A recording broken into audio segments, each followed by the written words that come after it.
He opened his eyes to a blur of fluorescent lights, a sharp sting in his side, and the quiet sound of a woman sobbing. His mind was slow to catch up, clouded by painkillers and the dull ache that ran through every inch of his body. But that voice, soft, shaky, familiar, made his heart jolt harder than the crash ever did. When the fog cleared, Zayden Hart saw her. Ayana. The nurse standing at his bedside, wiping his forehead with gentle hands, was the same woman who had disappeared from his life 3 years ago without warning. No calls, no closure. Just gone. But it wasn't the sight of Ayana that hit him hardest. It was the small child curled up in a chair across the room. A toddler with big, curious eyes and a crayon clutched in one hand, eyes that looked far too much like his own. Zayden blinked, then blinked again. Pain pulsed behind his eyes, but he couldn't look away. Something inside him twisted, hard and sudden, and for the first time in a long time, fear gripped him. Real fear, not the kind that came from deals gone wrong or boardroom politics. This fear was personal. Ayana. His voice cracked, more air than sound. She froze. Her eyes met his, full of caution. "You're awake." He glanced at the child, then back at her. "Who is she?"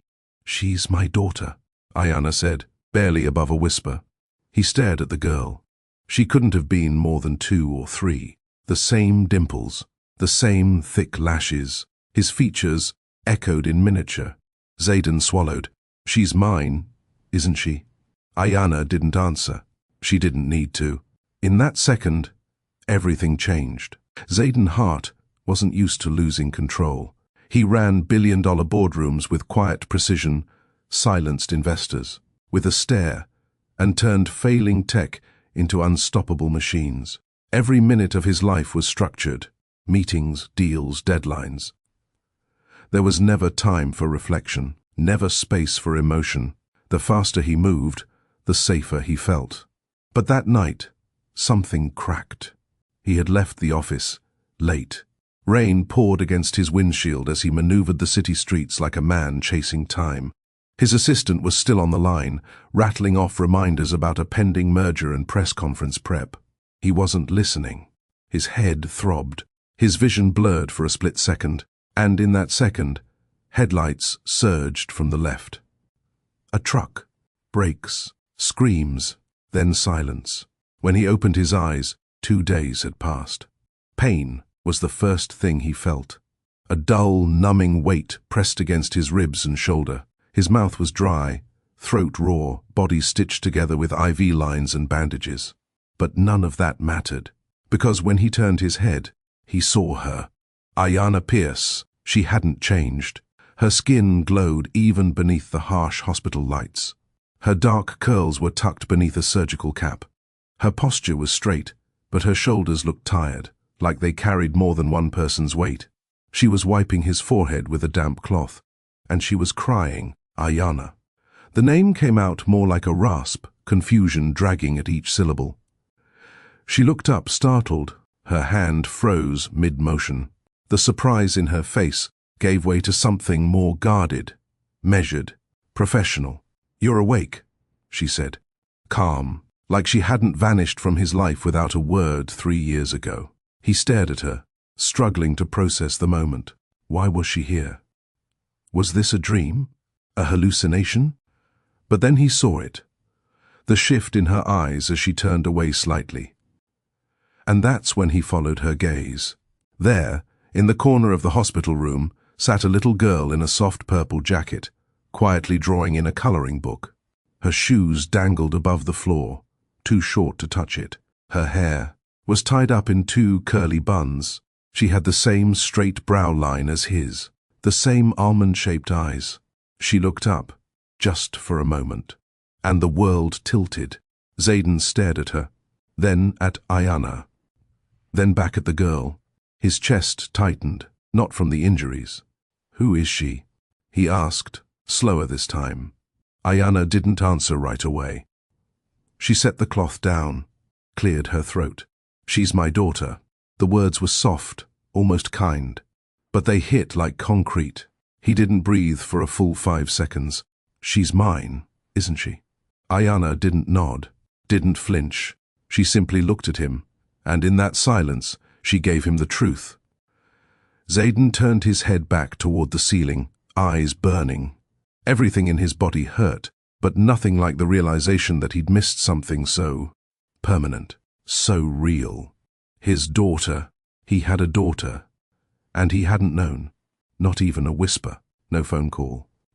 No email. Ayana had walked out of his life, and now stood here as the mother of his child. What? He paused, his voice breaking. Why didn't you tell me? She stepped back, folded her arms, eyes wary. Because you weren't ready. You made that decision for me. I made that decision for her. He winced, not from pain, but from how fast her words sliced through. You didn't want a family, Zayden. You made that clear when I tried to get close. I had a right to know, and I had a right to protect her from becoming another checkbox on your busy calendar. That stung, because it wasn't just an accusation, it was a memory. 3 years ago, Ayana had worked with him during a company-wide health initiative. She'd been calm under pressure, attentive without being intrusive. Her confidence wasn't flashy, it was steady, unshakable. That had intrigued him, more than he wanted to admit. Their chemistry grew quietly. Late nights at the office turned into shared coffees. Shared coffees turned into soft laughter in elevators. And one night, it turned into something more. But Zayden panicked. He had just pulled out of an engagement with a woman who only wanted the lifestyle, not the man. And when Ayana started asking questions that dug deeper than surface, he shut down. He pushed her away before she could do it first. And she left. No fight, no scene. He remembered trying to call her once, maybe twice. But when the number didn't work, he let it go. Because that was easier than confronting his own fear. Now, here she was, still beautiful. Still poised. But she wasn't just Ayana anymore. She was a mother. And the little girl sketching stars in the corner was his child. Zayden swallowed. The weight of 3 years of silence filled the room like smoke. Ayana finally looked at him again. You need to rest. I don't care about resting right now. She raised an eyebrow. Your vitals say otherwise. Did you ever plan to tell me? No, she said simply. I wasn't going to show up on your doorstep and force you into fatherhood. He blinked hard. That wasn't your choice to make. She didn't argue. She didn't apologize. She just reached for his chart. Zayden watched her for a long moment. Everything about her was different now. She moved with purpose. She looked exhausted, but there was a strength there, a kind of quiet resilience he hadn't noticed before. How old is she? 2.5. His chest clenched again. The math lined up perfectly. She has my eyes.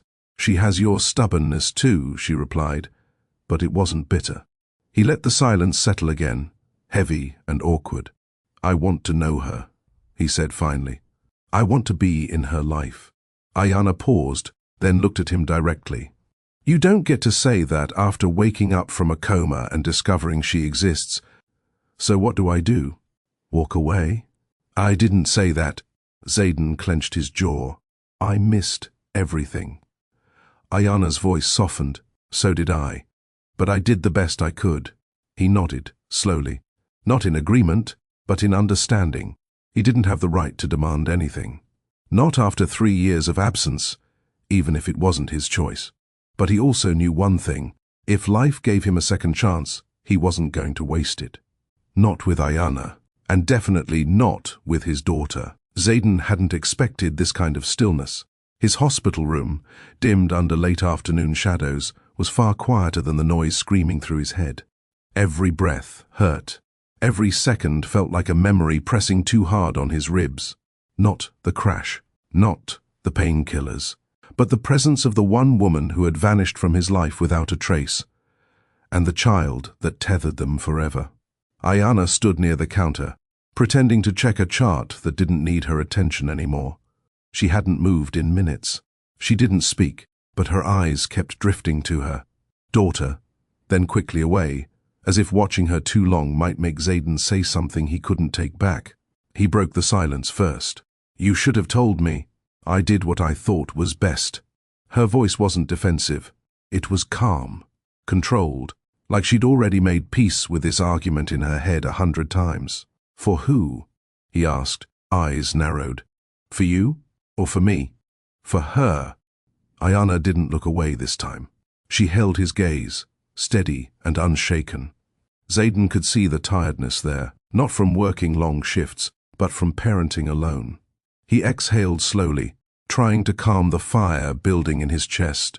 "You think I would have ignored her, just checked in at holidays or paid you off like a stranger?" "You didn't want family, Zayden," she said softly.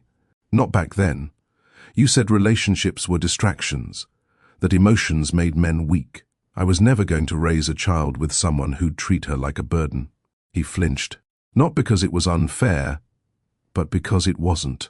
He remembered saying those words, not to her face, but close enough. Somewhere between missed calls and abrupt endings, he'd made it clear. His heart wasn't open for negotiation. "I didn't know how to be anything else," he muttered. "I'd just ended an engagement with a woman who wanted my money more than she wanted me. When you got close, it scared me." Ayana's expression didn't soften. "So you pushed me away. And you disappeared." She nodded. "That's what you needed. Space. Silence. I gave it to you." Zayden's jaw tensed. "You didn't think I deserved the truth? I thought you'd panic. That you'd try to control it. Or worse, offer a solution like paying me to go away." He shook his head. "I never would have. You wouldn't have meant to. But you might have. Because you didn't know how to sit in things you couldn't fix." She was right. And that made it worse. Zayden shifted, groaning under the tight bandages along his ribs. The room fell into another heavy silence. Across from him, the little girl continued coloring quietly, humming a song under her breath, completely unaware of the storm unraveling around her. He looked at Ayana again. "What's her name?" Her eyes softened slightly. "Zoe." Zayden whispered it. "Zoe." The name hit differently when it belonged to someone with your blood. Someone you didn't know existed until an hour ago. He felt something sharp and foreign in his chest. Not anger, not grief. Loss. A quiet kind of loss that came too late to undo. "I don't want to miss anything else," he said. Ayana leaned against the wall, arms crossed. She didn't argue, but she didn't agree either. Zayden watched her carefully. The Ayana he'd once known had been warm, curious, even playful. But the woman standing in front of him now had built walls, earned ones. "I'm not here to cause chaos," he said, "or disrupt the life you've built. I don't expect you to hand me some overnight role as her father. Good, because it's not yours to take. It's hers to give." He nodded slowly, accepting that. "But I'd like the chance to earn it," he added. Ayana looked at him for a long time. Studying, measuring, not judging, but guarding. "You don't get to just show up and play hero, Zayden. I know. This isn't about grand gestures. It's diaper runs, fevers, tantrums, ballet shoes one size too small. You're used to delegating. But this? You don't get to hand it off. I wouldn't. You've never needed anyone before. That's why you thrived." He swallowed. "Maybe that's why I failed." That caught her off guard. She blinked, like she hadn't expected that kind of honesty. Zayden cleared his throat. "I want to start wherever you'll let me." Ayana stared at him a moment longer, then turned her gaze toward the little girl across the room. Zoe was now organizing her crayons by color, completely focused, blissfully detached from the tension around her. "Pick her up next Friday," Ayana said quietly. "From daycare. No driver, no bodyguard, just you." Zayden felt his chest tighten. "Okay. She has a peanut allergy. Her teacher's name is Ms. Ramos. She'll want you to carry her backpack even though it's empty. She likes strawberry milk, but hates bananas. She'll test you." He smiled for the first time. I'll let her. Ayana gave a single nod. We'll see. She didn't offer more than that. No warm encouragement. No promise that this was the beginning of something. But Xaden didn't expect that. Not anymore. He understood what was at stake. And he'd been handed a miracle, not a guarantee. Do I get to tell her? He asked softly. Ayana hesitated, then shook her head. Not yet. Why? Because you need to show up first. Not once, not twice. Consistently. Let her know who you are before you tell her what you are. Xaden nodded. It was fair. Difficult, but fair. Ayana walked toward the door, hand on the knob. I'll be back later with the evening nurse. He watched her leave, the space between them both smaller and heavier than it had ever been. When the door shut, Xaden turned to look at Zoe again. She caught his eye, tilted her head. You okay? She asked with that small, innocent voice. He smiled. I think so. She held up her drawing. I made this. He looked at the page. Scribbles, stars, a lopsided rocket. It's beautiful, he said. She grinned proudly, then went back to coloring. And Xaden lay there, quiet and still, realizing for the first time that healing had nothing to do with stitches. It had everything to do with showing up. If you were in Ayana's shoes, would you have told him? Or kept the peace and protected your child like she did? Let us know in the comments. Your thoughts matter more than you know. And if this story has already pulled at your heart, don't forget to like, share it with someone who still believes in second chances, and subscribe for more powerful stories like this one. There's so much more ahead. The following morning, Xaden was awake before the nurses came in. Sleep had never come easy to him, not even before the accident. But now it was worse. His body ached. His mind replayed every word Ayana said like a scratched record. Every silence, every pause, every sharp breath between her sentences haunted him. He turned his head slowly, expecting to see the little girl still curled in the chair near the window. She wasn't there. The chair was empty. The crayons were packed. The soft hum of her voice, the one that made something inside him loosen, was gone. A strange ache settled in his chest. He hadn't even learned what her laugh sounded like. The door opened quietly, and Ayana stepped in wearing fresh scrubs. Her hair was tucked away again, but the exhaustion in her face hadn't changed. She moved with practiced calm, the kind you develop from years of nursing patients and parenting without breaks. He sat up slightly. Where is she? She's at daycare, she said, placing a tray on the rolling table beside him. I didn't think she needed to be here for rounds. He nodded. It made sense, but it still stung. She okay? He asked. Ayana looked at him for a beat. She's fine. He reached for the water. His arm trembled a little. Ayana moved forward quickly, steadying the glass for him. Their fingers brushed, just once, but enough for him to feel the chill of everything that had gone unsaid for 3 years. She always that calm? He asked, after a sip. Ayana smirked faintly. She's not calm. She's cautious. Xaden arched a brow. She gets that from you. Ayana didn't argue. You used to be a little less guarded, he added, voice low. That was before I had to do this alone. Xaden didn't respond right away. He hated that part of her story, being alone, was something he unknowingly caused. I regret that night, he said. Ayana met his eyes. Which part? All of it. Walking away, letting you walk away. Not fighting for more when I felt it. She studied him. You weren't ready. I was afraid. I know. It wasn't a comfort, but it was honest. And honesty was the only bridge they had left. He cleared his throat. So, what happened after? Ayana took a breath and pulled a chair closer to the bed. She didn't sit, just leaned against the edge of the seat. I moved back in with my aunt, she said. Took a job at a different hospital. I found out I was pregnant 2 weeks after I left. Xaden blinked. Alone? Ayana nodded. Yes, I considered calling you, but every time I picked up the phone I thought about how cold you were, how quickly you shut things down. I couldn't give her that kind of uncertainty. He stayed quiet, letting the weight of her choice sink in. You built a whole life without me, he said. I didn't have a choice. You did. You chose not to call me. Ayana's jaw tightened. And I'll carry that. But I wasn't going to risk dragging my child into a world where she might be dismissed or forgotten. Zayden clenched his hand into a fist on the sheets. You think I would have dismissed her? You dismissed me, didn't you? That landed hard. He had no defense for that. Because it was true. Did she ever ask about me? Ayana shook her head. She's still young. She just knows she has a mommy, and cousins, and bedtime stories. That's enough for now. But I want to be more. She gave him a long look. Then start with less. Be present. Be patient. Don't try to claim something you haven't earned yet. He nodded slowly. That's fair.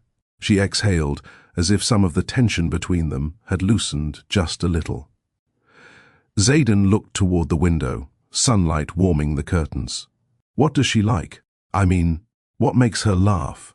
Music, Ayana said. Dancing. Cartoons about talking animals. She loves puzzles. And she thinks knocking over cereal boxes is comedy gold. He smiled. She sounds amazing. She is. I want to learn everything.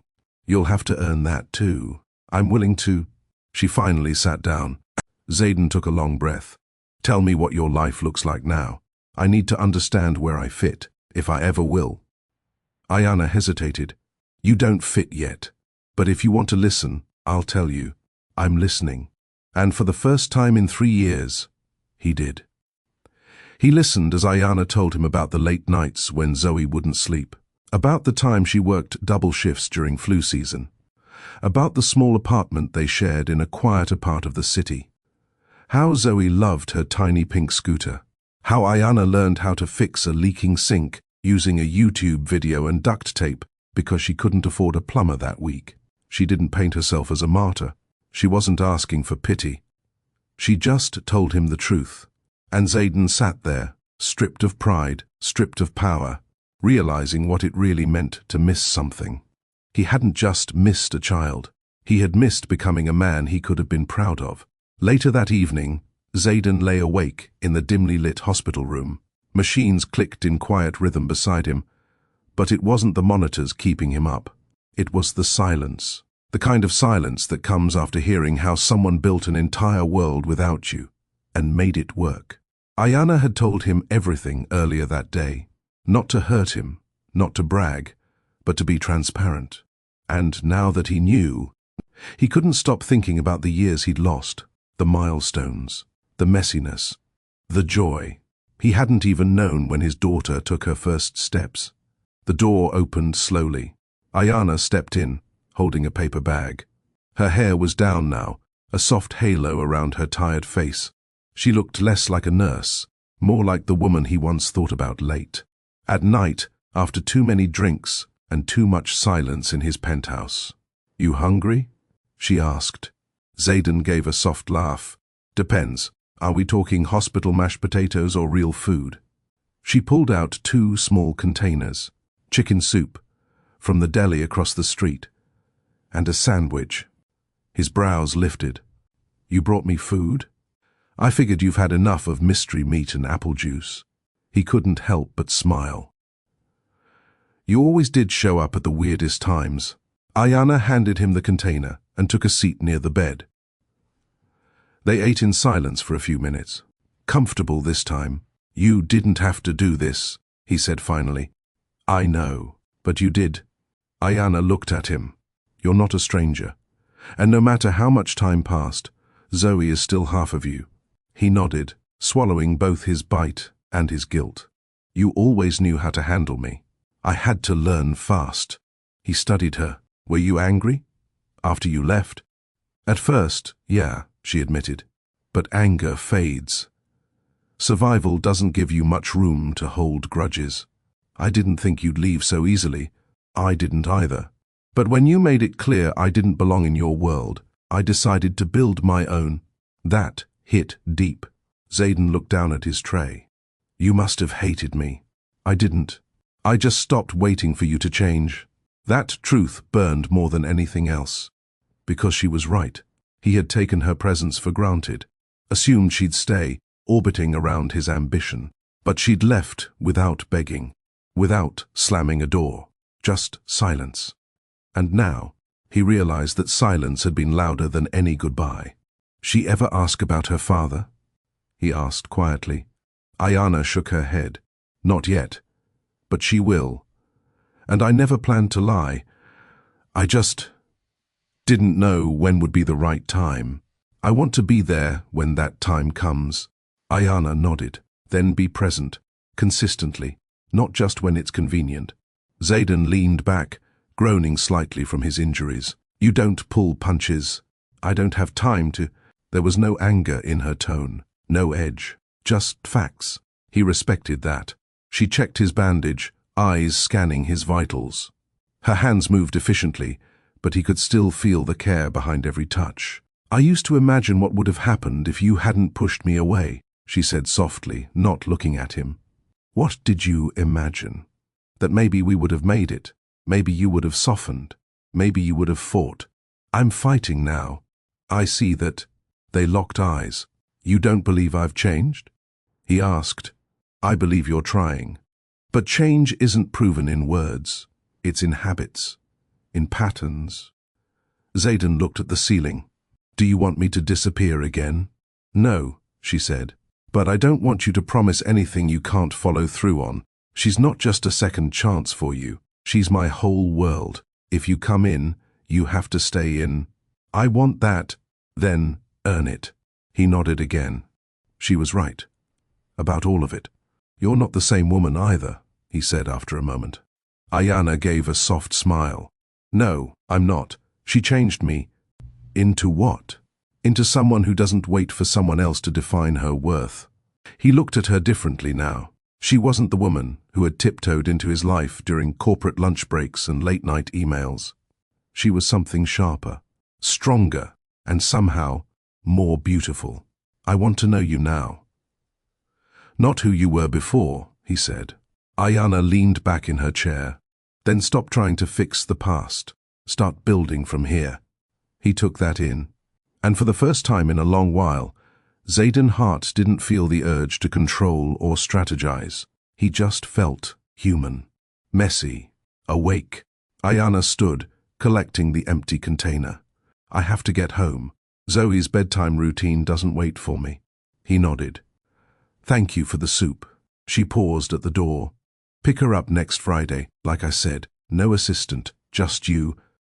I'll be there. She gave him a quiet look, one he couldn't quite read, then left without another word. The door shut softly behind her. Xaden looked out the window at the dark sky. He wasn't sure where this road would take him, but for the first time, he was ready to walk it, step by step. Not as the CEO with all the answers, but as a man finally willing to ask for permission to matter. By the end of the week, Xaden was back on his feet, physically at least. He'd been discharged with 2 fractured ribs, a torn rotator cuff, and a list of instructions longer than most of his contracts. But none of that weighed heavier than the simple task waiting for him. Pick up his daughter from daycare. Just him. No driver, no assistant, no excuses. His driver offered to take him anyway. He declined. It wasn't about convenience. It was about proving, if only to himself, that he could do this. Be present. Be real. He stood outside a modest brick building nestled between a laundromat and a family-run bakery. Bright Steps Learning Center was written in cheerful block letters above the door. Kids ran around a fenced yard, shrieking with joy, their laughter echoing down the block. He wasn't used to this world. No boardrooms, no suits, just sneakers, scraped knees, and juice-stained shirts. Xaden hesitated. He'd never picked up a child from anywhere before. Never waited in a parking lot with other parents. Never memorized which color backpack was hers or what brand of crackers she liked. He was the outsider here. The door opened. A young teacher in a denim jacket stepped out, clipboard in hand. Mr. Hart? She asked, glancing down. Xaden straightened. Yes, I'm here for Zoe. She gave a cautious smile. Ayana said you'd be coming. ID, please. He reached into his wallet, handed it over. The teacher nodded. She's inside, finishing up her snack. I'll grab her. He stood there, heart thudding harder than it had in the emergency room. He had faced angry shareholders, media scandals, even market crashes. But this was different. This was personal. A minute later, the door swung open again. Zoe stepped out, holding a pink backpack nearly as big as her. Her curls bounced with each step, and her wide eyes scanned the lot until they landed on him. She stopped. Zayden crouched slightly, ignoring the pain it sent through his ribs. "Hey," he said gently. She didn't say anything, but she didn't run either. The teacher whispered something to her. Zoe nodded once, then walked toward him with small, deliberate steps. Zayden held out a hand. "You remember me?" Zoe tilted her head. "You're Z." He smiled. "Yeah, I'm Z." She stared up at him, then held out her backpack. "This is heavy." Zayden took it. "I got you." She didn't smile, but she didn't pull away either. Progress. They walked to his car together. He opened the door and buckled her in with quiet care, double-checking the latch like he'd watched in a dozen YouTube tutorials the night before. Zoe looked around. "Where's Mummy's car?" "She's not coming today," Zayden said. "It's just us." She blinked. "Are we going to the doctor?" "No. I thought maybe we'd go get a smoothie. You like strawberry, right?" Her lips twitched. "With a green straw?" He nodded. "Always." She considered that, then gave the smallest nod. Zayden exhaled. On the way to the smoothie shop, she didn't say much, but she stared out the window, occasionally pointing at something random.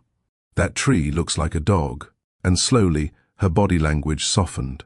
By the time they reached the counter, she was clinging to his leg like she'd done it before. Zayden felt something crack open inside him. Something warm. Something dangerous. Attachment. He didn't fight it. They sat by the window. Zoe dipped her straw into her smoothie like it was a science experiment. Zayden watched her, soaking in every blink, every frown, every twitch of curiosity. "Do you like dinosaurs?" she asked suddenly. He blinked. Yeah. I think so." She nodded. "Mommy said you used to build things. Like robots." "I did." "Can you build a robot dinosaur?" Zayden chuckled. "That sounds complicated." She sipped her drink. "You're a grown-up. You're supposed to know." He leaned back, smiling. "I'll figure it out." Zoe tapped her cup. "Mummy doesn't like robots. She likes flowers." Zayden nodded. "I remember. She liked orchids." Zoe looked surprised. "How do you know?" "Because I used to know your mummy before you were born." "Oh." Her eyes grew thoughtful. "So, you're one of the people in the old pictures?" Zayden froze. "Old pictures?" "She has a box." I peeked. He couldn't stop the smile that crept onto his face. "Yeah, I guess I'm in the box." Zoe sipped her smoothie, quiet for a beat. "Are you gonna stay?" Zayden paused. It wasn't a casual question. Not for her. It was weighted, measured, and he knew the wrong answer would do more damage than silence ever had. "Yes," he said, gently but clearly. "I'm going to stay." She stared at him, not blinking, not smiling. Then she nodded. And that was enough. They drove back quietly. She hummed to herself in the back seat, tapping her shoes together. Zayden parked near Ayana's apartment complex and helped her out of the car. She ran up the walkway shouting, "Mummy!" As the front door opened, Ayana stood in the doorway, arms crossed, watching as Zoe skipped into the apartment with a strawberry mustache. Zayden stayed near the steps. "She okay?" he asked. Ayana nodded. "She's talking. That's a good sign." He looked down. "She asked if I was going to stay." Ayana's brow lifted. "And what did you say?" I told her yes. Ayana didn't respond. Zayden cleared his throat. "She said you keep a box with pictures. She's nosy. I'm glad you kept them." Ayana met his eyes. I never stopped wondering who you'd become. He nodded. Neither did I. A beat passed. You passed today, she said finally. You did what I asked. Did I earn the next Friday? We'll see. She stepped back inside, and Zayden walked to his car, the ache in his ribs suddenly easier to bear. Zayden couldn't sleep that night. He sat in his quiet apartment, the lights low, the city humming outside his floor-to-ceiling windows. The place looked just as it always had, glass, chrome, and untouched furniture. But for the first time, it felt too clean. Too sharp, like it was designed for a version of himself he no longer wanted to be. Zoe's little voice still rang in his ears. Are you gonna stay? That question wasn't a test. It was a child's quiet defense. She didn't cry or cling. She just watched, already prepared for the answer to disappoint her. And that's what unsettled him most. He had disappointed people before. Investors, colleagues, even women who thought they'd be the one to break through his guarded world. But Zoe, she hadn't even known him yet, and she was already bracing for his absence. That realization had a weight money couldn't lift. Zayden stood from the couch, crossed to his office, and opened the closet where he kept old archives. The box Ayana had clearly kept her own version of. He pulled out a thick envelope filled with old Polaroids and phone snapshots from his time at Virion's original office. In most of them, he looked younger, sharper, more distant, but there were a few pictures, rare ones, where he wasn't alone. One showed Ayana sitting on the break-room couch, feet tucked under her, laughing at something off camera. Her hand covered her mouth. She wasn't posing. She wasn't aware of the lens. He remembered taking that picture. He remembered thinking she had the kind of beauty you didn't capture with filters. And he remembered deleting her number 3 weeks later to avoid calling her again. He had been proud of that decision back then. Now, it felt shameful. His phone buzzed. A message. Ayana, she told me you promised to stay. He stared at the screen for a moment before replying, Zayden, I did. There was no reply, and he didn't expect one. But the next morning, when he stopped by the bakery near Zoe's daycare and picked up 2 mini strawberry pies, the cashier smiled and asked, That for the little one again? He paused, then nodded. Yeah. And for her mom. Ayana didn't let him into her space easily. Not physically, not emotionally. She set boundaries early. No unannounced visits, no overnight drop. No confusion for Zoe about what this thing was between them. Zayden respected that. But he didn't stop showing up. Every Friday he picked Zoe up. Every time, he stayed a little longer. Sometimes they walked to the park. Other times they went to the bookstore where she always picked out the same dinosaur sticker book like it was new. She let him tie her shoes. She told him secrets she claimed even Mommy doesn't know. And through it all, Ayana watched. Carefully, silently, often from a distance. But her silence started to change. The first shift came one evening as she stood in the doorway, arms crossed, watching Zayden carry a sleeping Zoe into the apartment. She's too heavy for one arm, she said. I'm fine, he replied, gritting his teeth through the soreness in his ribs. Ayana walked over. Here. She gently took Zoe from his arms, their hands brushing. Their eyes met, close, uncertain, but without the hostility that used to fill the space between them. She likes when you hum, Ayana said as they laid Zoe on the couch. Helps her sleep faster. Zayden nodded. Noted. They stood together in the warm silence of her living room. The couch, the soft lighting, the faint sound of a cartoon still playing on the TV. This was not his world, but it was beginning to feel like the one he wanted. Ayana folded a blanket over Zoe and whispered, She talks about you more now. He raised a brow. Yeah? She asked if you were her daddy. His throat went tight. What did you say? I told her you're Zed. For now. Zayden nodded slowly. That's fair. Ayana turned toward him, arms still crossed, but voice a little softer. She's not the only one watching, you know. He smiled faintly. I figured, I see you trying. I'm not going anywhere. She didn't answer right away. But when she did, her voice lost a bit of its edge. Keep doing what you're doing, she said. It's working. He left that night with a quiet sense of victory, not the kind that came with deals or takeovers. This was different. This was earned with effort, humility, and time. By the end of the third week, Ayana let him take Zoe for a full Saturday afternoon. Just them. No calls, no check-ins. They spent the day building a clumsy cardboard spaceship in his living room, complete with juice box fuel tanks and a construction paper control panel.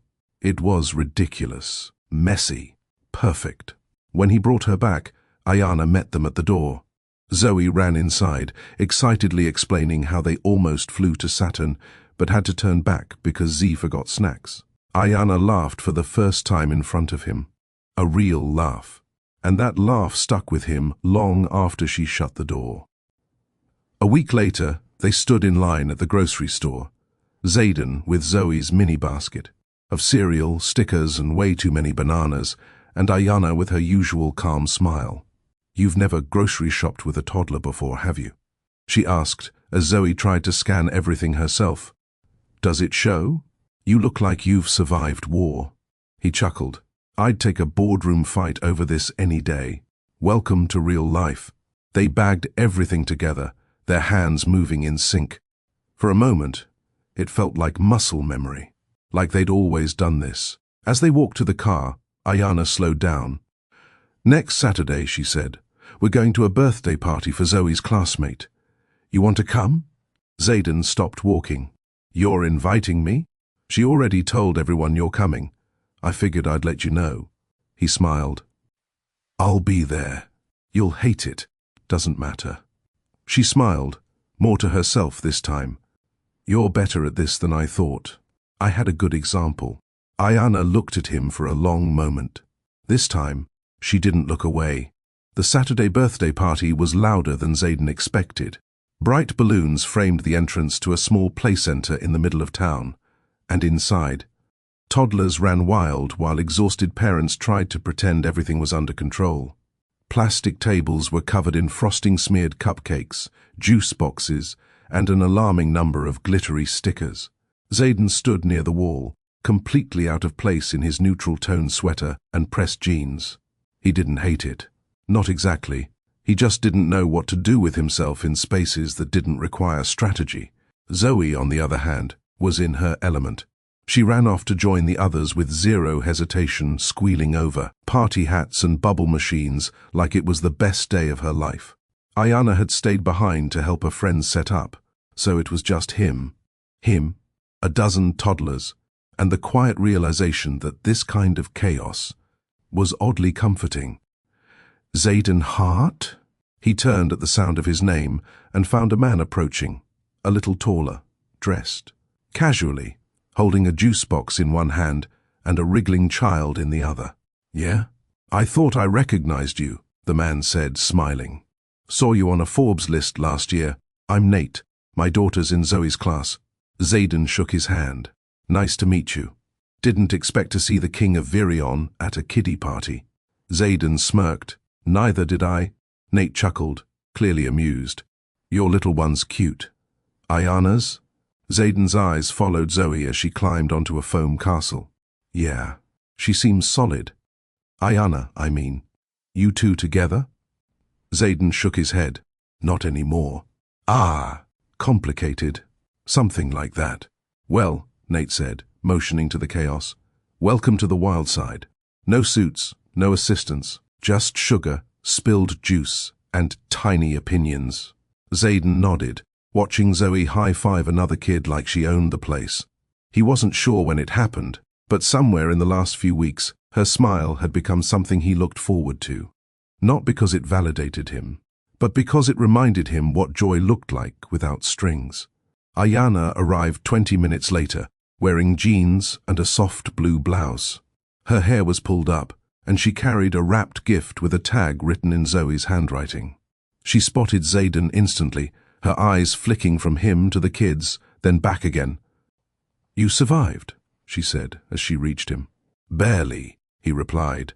I was one balloon pop away from bolting. She laughed. Welcome to the trenches. He nodded toward Zoe. She's got a whole new personality when you're not around. Oh? She runs the room. Bossed a group of 4-year-olds into building her a castle. Ayana smiled, clearly proud. She's becoming her own person, she said. More every day. Zayden glanced at her. She gets that from you.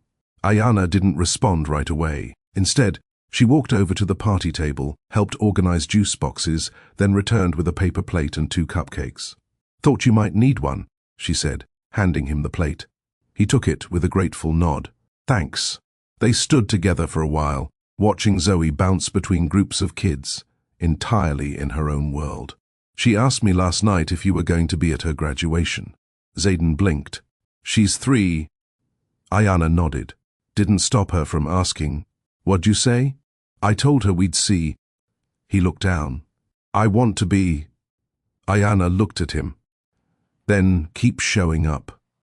She said it without sharpness. No judgment. Just truth.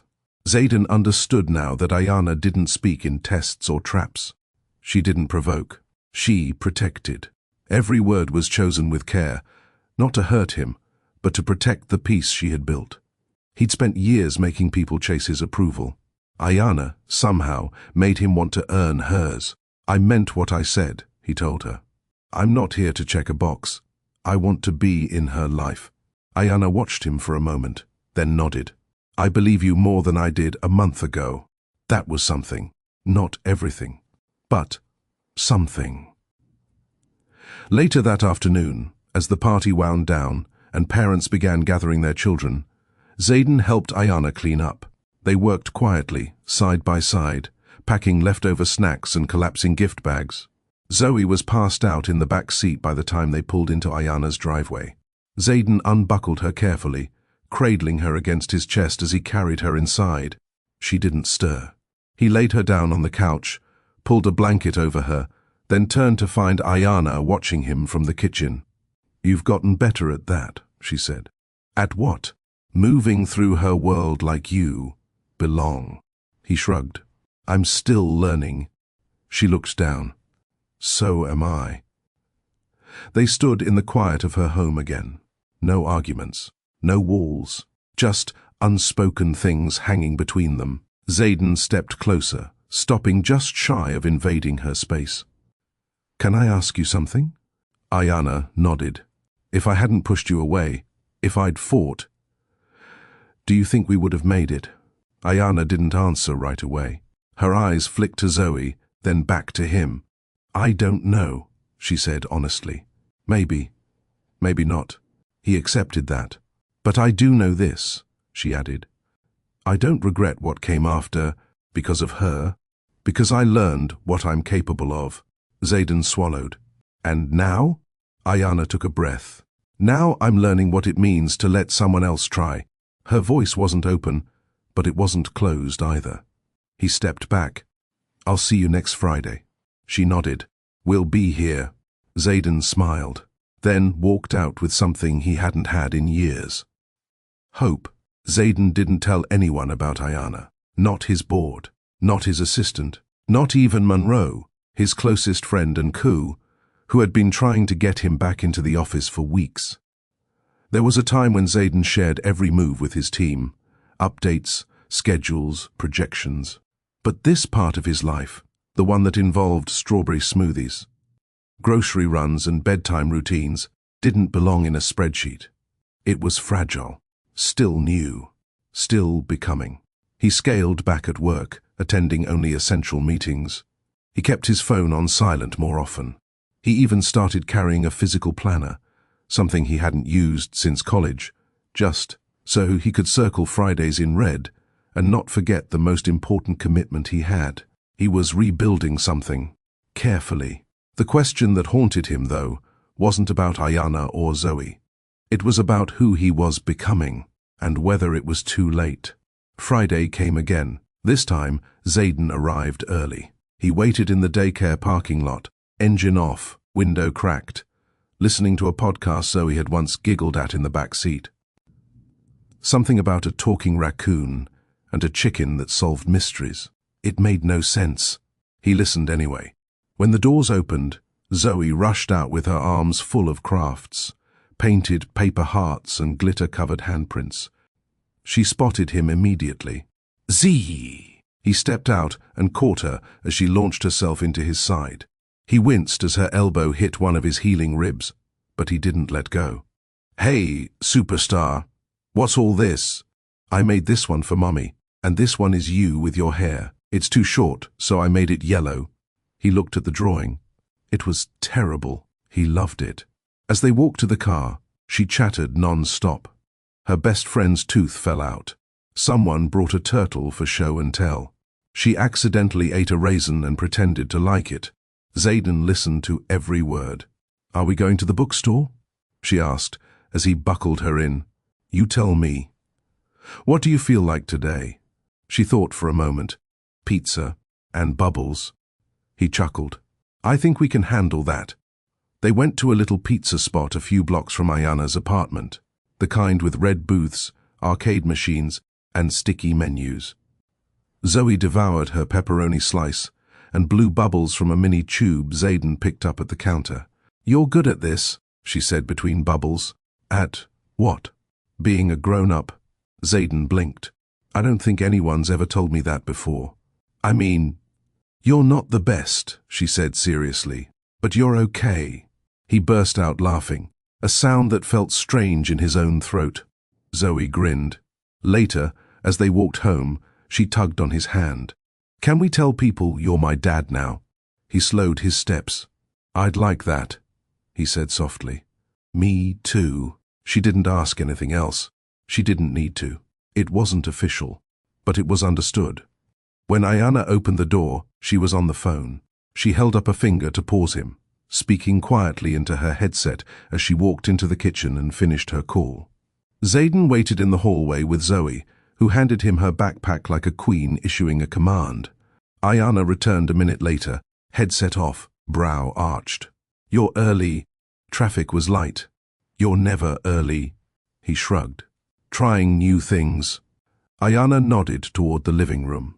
"You can stay for dinner if you want." Xaden glanced at Zoe, who was already unpacking her toy dinosaurs onto the couch. He smiled. "Yeah, I'd like that." Dinner was spaghetti. Zoe insisted on setting the table herself, though Ayana rearranged everything as soon as she turned away. Xaden didn't say anything. He just watched them, this rhythm, this quiet family routine that looked like nothing he'd ever known. Ayana passed him a plate. "So, what's new at Virion?" Xaden blinked. "You're asking about work." She shrugged. "You used to talk about nothing else." "Yeah, and look where that got me." She gave a quiet laugh. "Things are fine," he said. "I'm stepping back more, letting Monroe handle the front-end pressure. Isn't that hard for you?" "Surprisingly not." He twirled some pasta on his fork. "You ever think about going back full-time?" Ayana shook her head. "Not yet. I like where I am, close to Zoe, steady shifts, no drama. You were good at what you did." She smiled. "Still am, just in different ways now." Xaden nodded. They ate in silence for a while, not awkward, just thoughtful. After dinner, Zoe fell asleep watching her favorite cartoon.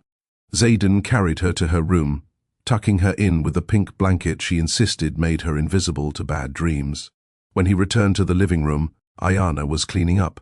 He took a dish towel and dried plates beside her without being asked. "You always did hate dishes," she teased. "I still do. But you're doing them." He looked over at her. "I'd do worse if it meant keeping this peace." Ayana paused, then looked back at him. "You're different." "I'm trying." "No," she said. "You are." She set the plate down and faced him. "I thought you'd come back swinging, trying to buy your way in, but you didn't." "I had to unlearn a lot." She stepped closer. "It's not just Zoe who needed you to show up, Xaden. I did too. I just didn't know if you could." He didn't reach for her. He didn't push, but his voice dropped, real and steady. "I'm not walking away. I'm not asking you to." The space between them shifted. There was no kiss, No dramatic declaration. Just presence. And for now, that was more than enough. Ayana rarely showed hesitation, even when Zoe had colic as a newborn, even when bills stacked up during nursing school. She always found her footing and kept moving. But that Saturday morning, as she stood in front of her bathroom mirror fixing her hair, something unsettled her. Zayden had been consistent, too consistent. He hadn't missed a Friday. He hadn't made excuses. He hadn't tried to take shortcuts. And that scared her, because now she had to admit he was doing everything right. And she wasn't ready for what that meant. She finished wrapping her scarf, checked on Zoe, then returned to the living room where Zayden sat. On the couch, legs crossed, helping Zoe choose between two pairs of shoes. One light up, one glitter. Glitter, he said confidently. Those are clearly cooler. Zoe squealed and ran to put them on. Ayana smiled faintly. So you've given up trying to be the logical voice? Zayden shrugged. Logic doesn't win here. He stood up and reached for his jacket. You sure you don't want to come? It's just brunch. My friend's hosting. Casual, quiet. Ayana raised an eyebrow. Quiet and brunch don't usually mix with toddlers. Zoe's the only kid coming, he said. And it's outdoors. She hesitated. Zayden picked up the bag of snacks and extra wipes. You don't have to stay long. I'll bring her back before nap time. Ayana gave him a long look. You sure you're ready to explain who we are to your friends? Zayden blinked. I already have. That caught her off guard. He smiled. They know you're important, and they know Zoe is mine. You told them? He nodded. I didn't want to hide this. Ayana looked down. Okay, just don't let her feel like she's being paraded. Zayden's face grew serious. I wouldn't. Zoe skipped back over, arms outstretched, glitter shoes blinking. Ready? Zayden opened the door, winked at Ayana and said, Wish me luck. She watched them go, her chest tight, her gut unsettled. Not because she didn't trust him with Zoe, but because for the first time, she was starting to trust him with her. And that was far more dangerous. Brunch was at Monroe's townhouse, just outside the city. It was the kind of property with manicured hedges, cobblestone walkways, and a host who made pancakes in a crisp button-down. Zayden had warned Monroe ahead of time. No drama, no over-the-top jokes, and absolutely no girlfriend questions in front of Zoe. To his credit, Monroe behaved. Zoe sat at the garden table between Zayden and Monroe's wife, giggling every time the orange juice made her burp. She waved her glittery sneakers proudly and told everyone how she once met a talking squirrel at the park, which, in reality, had been a man in a mascot costume. Monroe leaned over. She's got your charm. Zayden sipped his coffee. She's got Ayana's instinct. You ever think you'd end up here? Zayden shook his head. Not like this. And yet, you look settled. I feel it. Monroe looked at him. What happens now? Zayden didn't answer. Not right away. Because that was the part he hadn't figured out yet. He was showing up. He was learning. But the truth? He still wasn't sure if Ayana saw him as someone who could stay. And that was the part that mattered most. Later that evening, back at Ayana's apartment, Zayden carried Zoe in one arm and her glitter shoes in the other. She had fallen asleep during the drive, still clutching a half-eaten pancake. Ayana opened the door before he knocked. How'd it go? He stepped in quietly. She stole the show. I'm not surprised. Zayden set Zoe down gently on the couch. She stirred but didn't wake.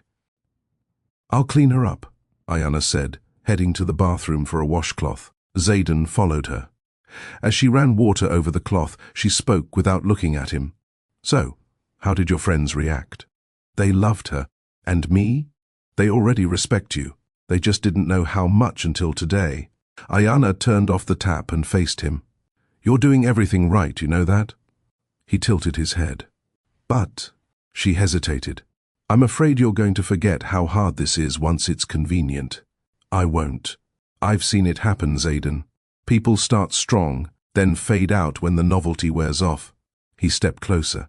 You think that's what this is? Novelty? I think this is new. And when things get real, when it's not brunch and park days and pizza Fridays, I need to know you're still here. I am here. Ayana looked away. That's what scares me. Xaden exhaled. Because now there's something to lose. She nodded.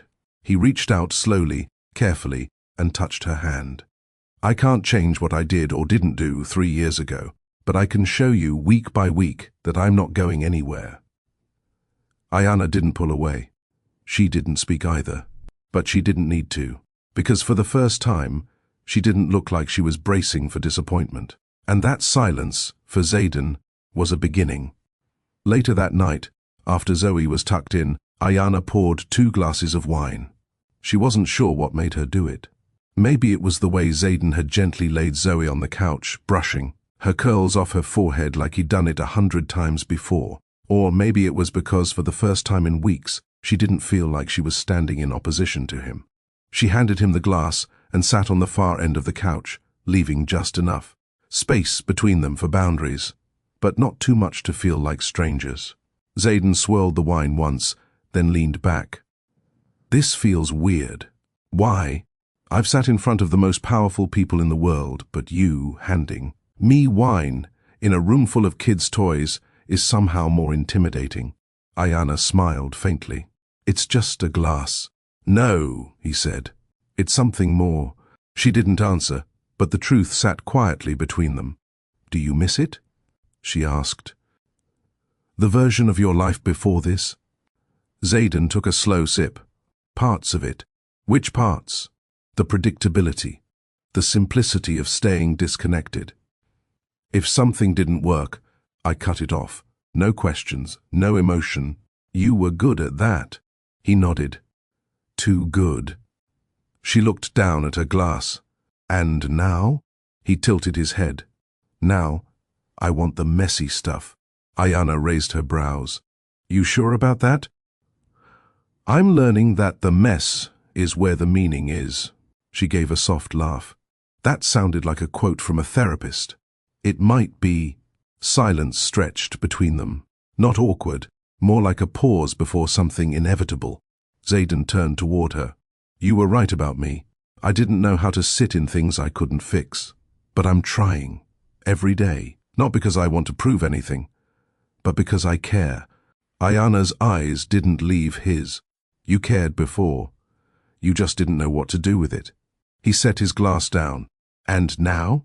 She mirrored him, setting hers down too. Now you're asking different questions. Xaden reached forward, his hand brushing against hers on the couch cushion. She didn't move. His voice dropped. Can I ask one more? Ayana's chest rose with a slow inhale. Go ahead. What do you want from me? She didn't speak at first, because the truth was, she hadn't let herself want anything from him in years.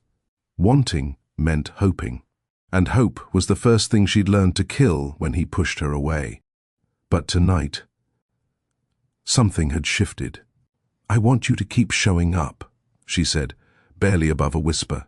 Even when it's hard, even when we disagree, even when I pull away. I can do that. I want you to be a safe place for her, but I also want you to be real with me. Xaden nodded, his voice thick. And if I said, I want more? Ayana's eyes searched his. More like what? He leaned in slightly, not enough to close the distance, but enough to change the air between them. More like what we almost were. She didn't pull back, but she didn't lean in either.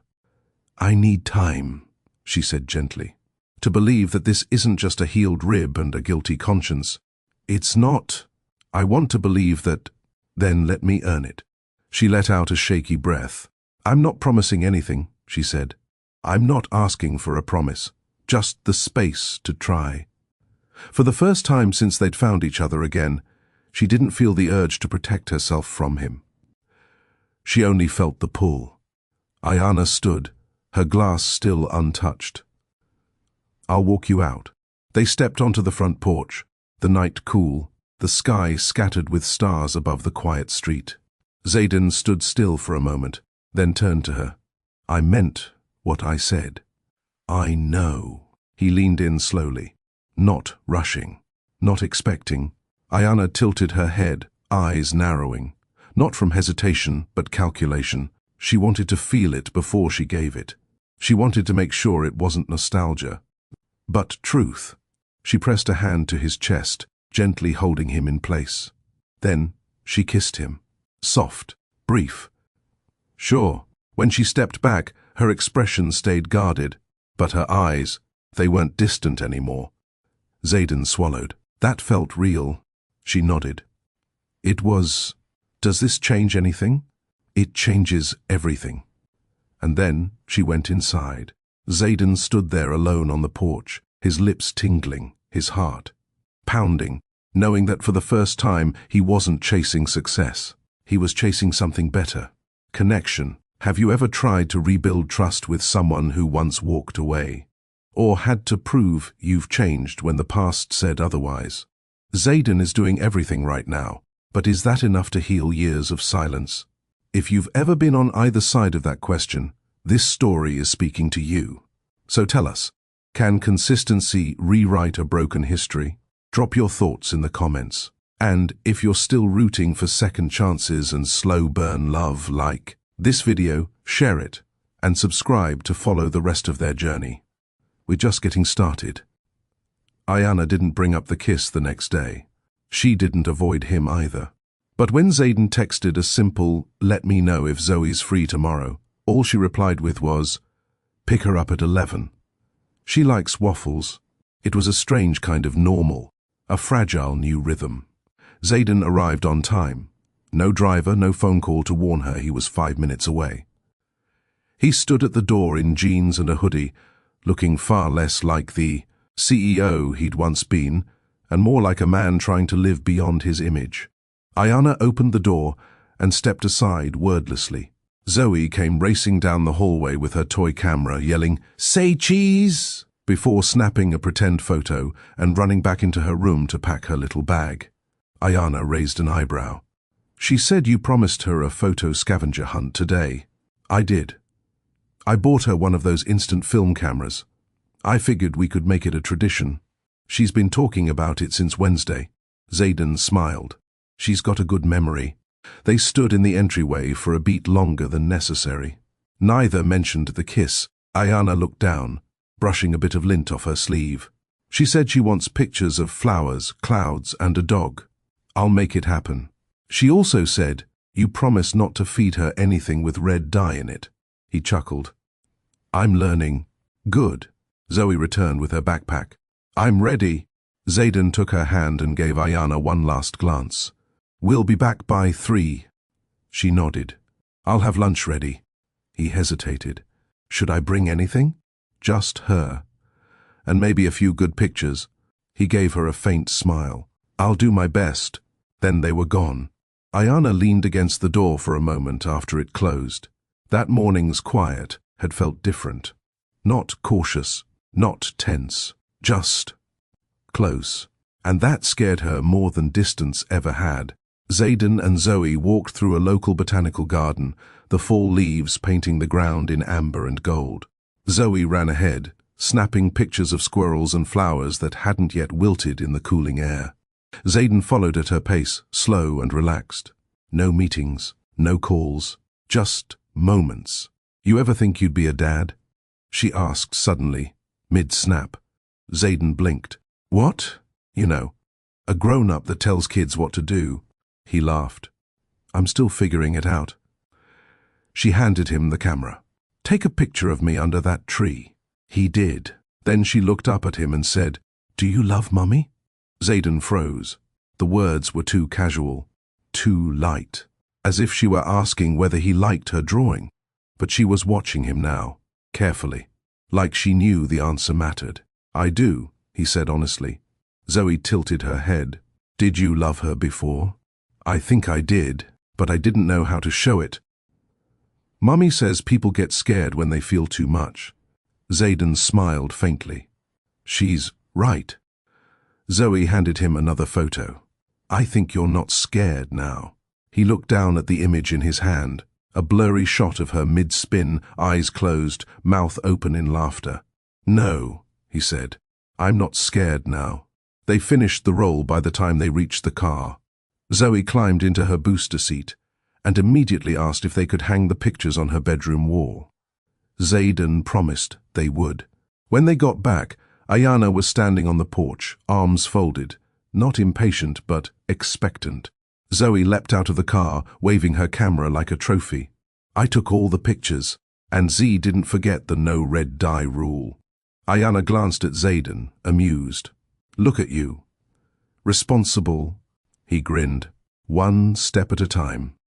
Zoe ran inside, calling out that she needed to sort the art gallery. Ayana motioned toward the door. "Come in. I made chili."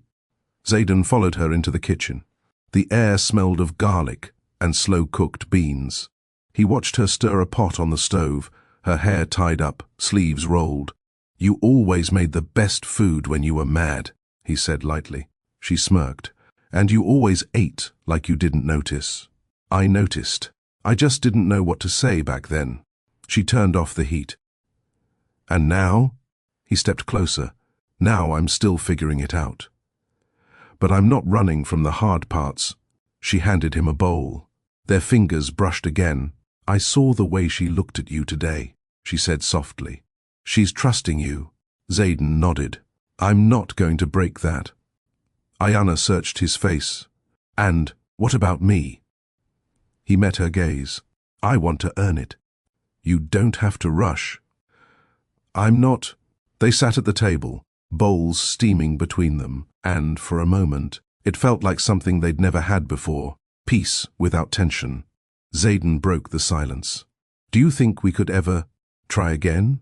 Ayana didn't answer right away. She looked over at Zoe in the living room, taping pictures to her bedroom door. Then back at him. "I think we already are." Later that evening, after Zoe had been bathed, tucked in, and thoroughly kissed. "Good night." Ayana stepped out onto the porch with Xaden beside her. The fall air had grown crisp, quiet. A few porch lights glowed in the distance, but the street was mostly still. She pulled her sweater tighter around her shoulders. Xaden offered his jacket. "I'm fine," she said, but took it anyway. He watched her slip it on. It fit snug across her frame, the sleeves slightly too long. He didn't say anything, just watched. "She's changed you," Ayana said after a long pause. Xaden nodded slowly. "She made me want to change." "You both did. I wasn't trying to." "I know. That's what makes it real." She looked up at him. "What does real mean to you now?" He thought for a second before answering. "It means no mask, no polished version. Just showing up, flaws and all." Ayana tilted her head. "And what if your flaws still hurt?" "I want to face that, not run from it." She looked away. "I know I messed things up before," he said.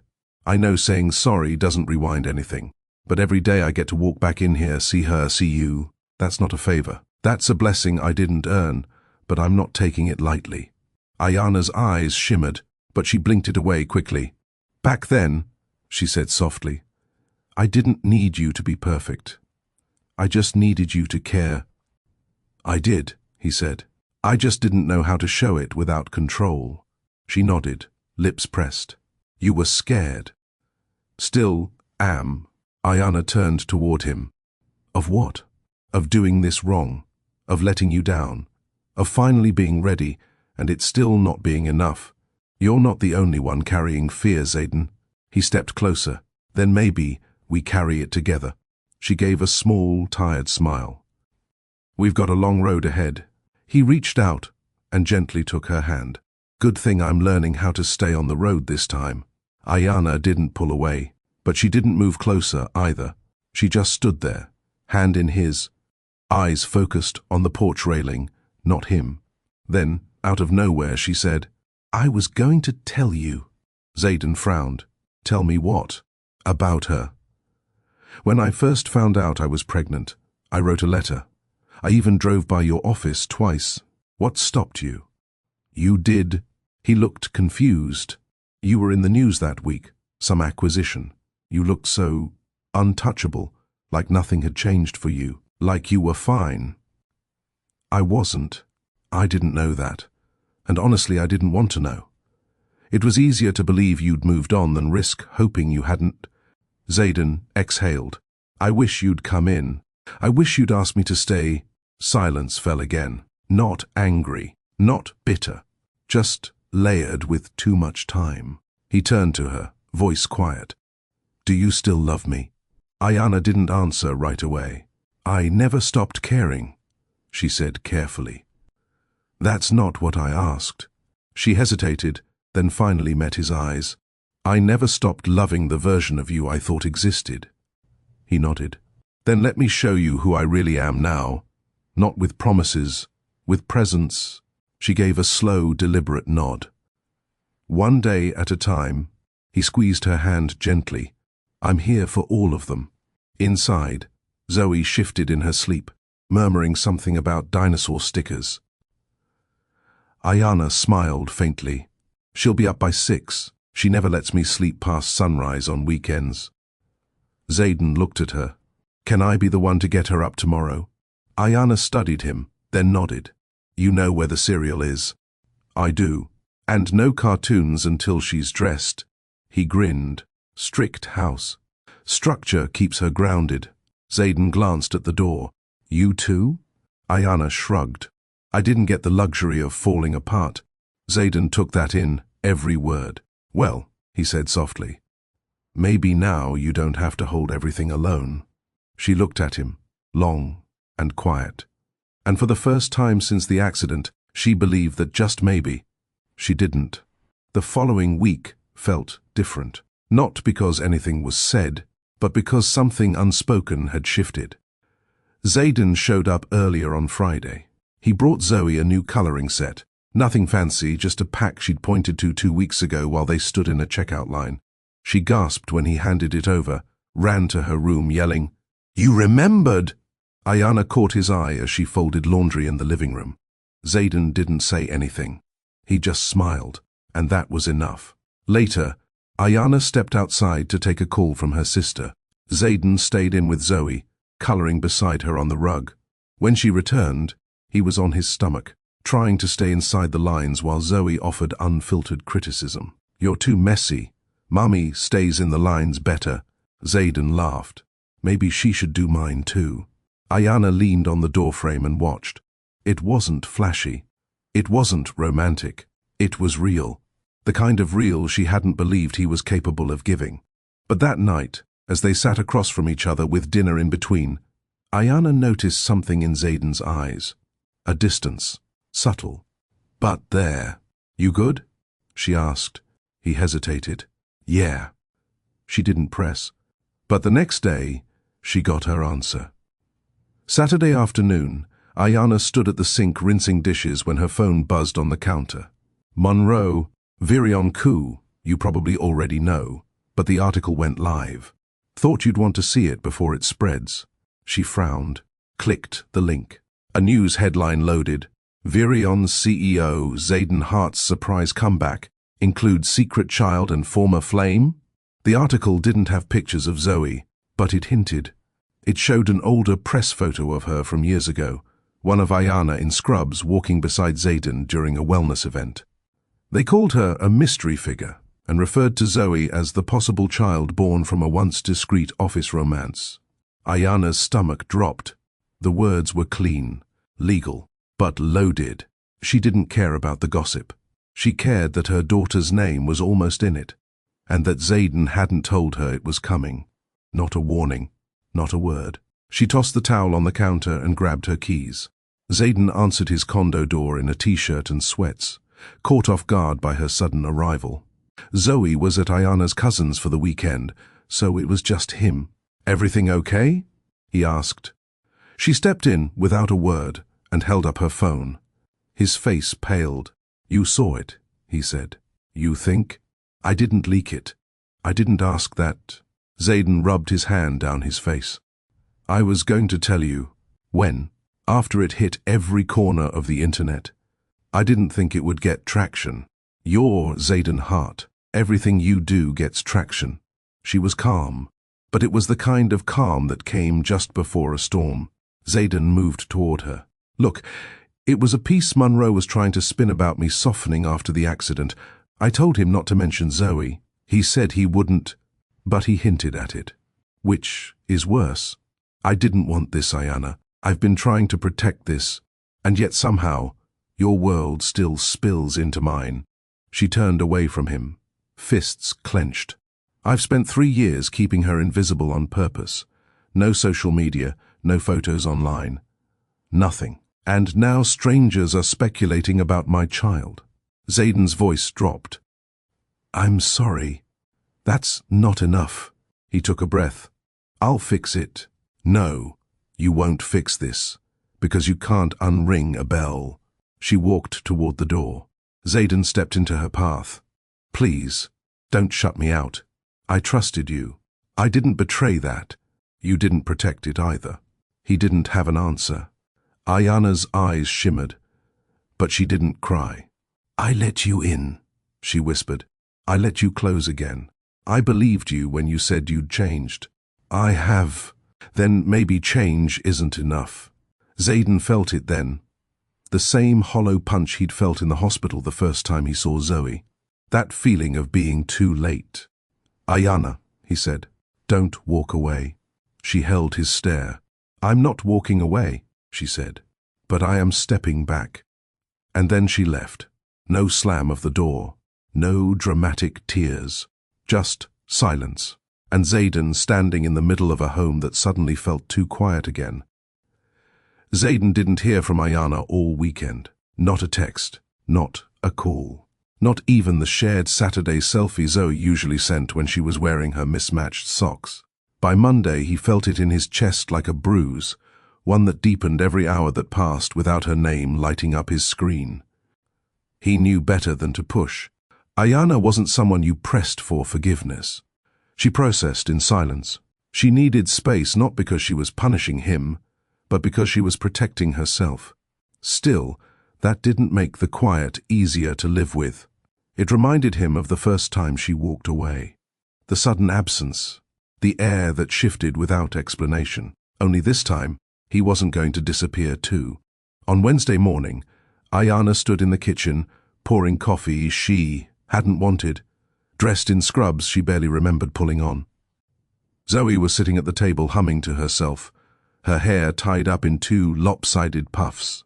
Is Z picking me up on Friday? She asked, kicking her feet gently under the chair. Ayana's hand froze around the coffee mug. No, baby, she said softly. Not this Friday.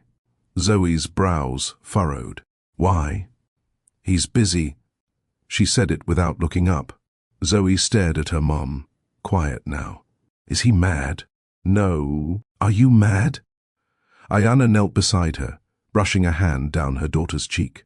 No, baby. Nobody's mad. Then why's he not coming? Ayana paused. Her chest felt too tight. Sometimes kids didn't need complicated answers, but they also deserved more than lies. Sometimes grown-ups have to figure things out, and it takes a little space.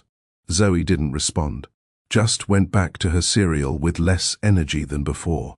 Ayana stood, turned her back to the window, and closed her eyes. Zayden stood outside the hospital later that afternoon. He didn't go inside. He knew her schedule, knew she'd be on a break between shifts, knew she always walked across the courtyard to that same corner bench to eat her granola bar and scroll through her phone while pretending not to answer emails.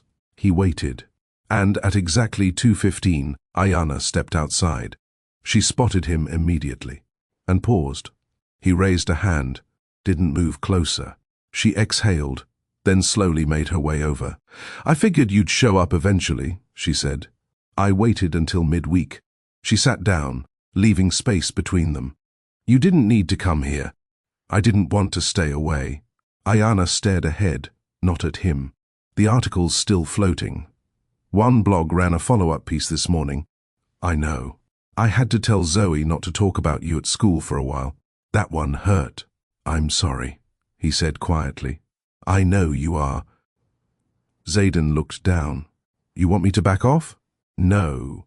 That surprised him. I just needed time, she continued.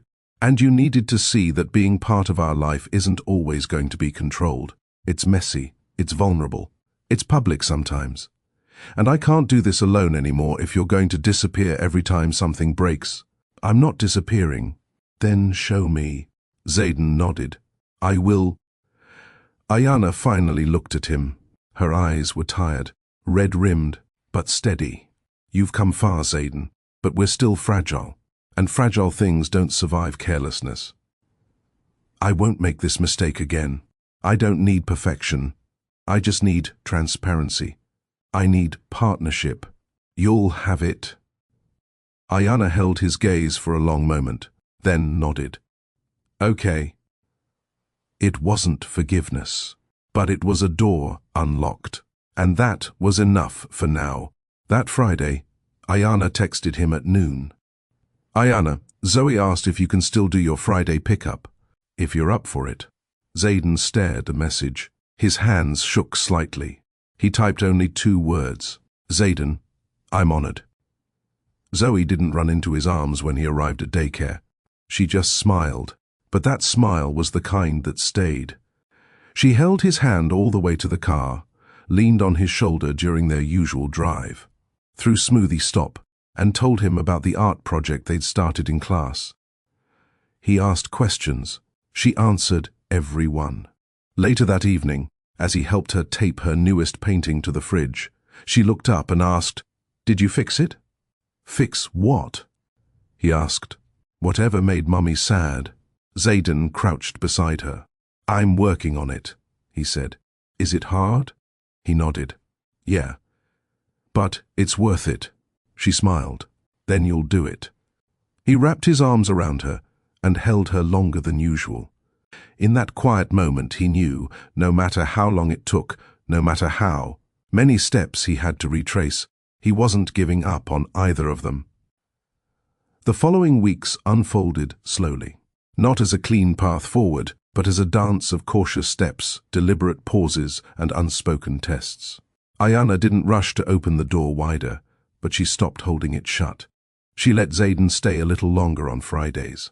She didn't flinch when Zoe called out his name with excitement. She didn't bristle when he leaned close to ask where the cereal bowls were kept, or whether Zoe's ballet shoes were still too tight. She didn't kiss him again either. But she didn't avoid his eyes when they lingered. Xaden, for his part, took nothing for granted. He showed up, quietly, consistently. No grand gestures, no declarations, just his presence. One Friday, while Zoe built a fort in the living room, Ayana stepped out to the porch to fold laundry. Xaden followed, carrying 2 mugs of tea. Peace offering, he said, holding one out. She took it without a smile, but not without gratitude. Zoe said you let her cut up your old shirt for her Barbie's dress project, Ayana said, glancing sideways at him.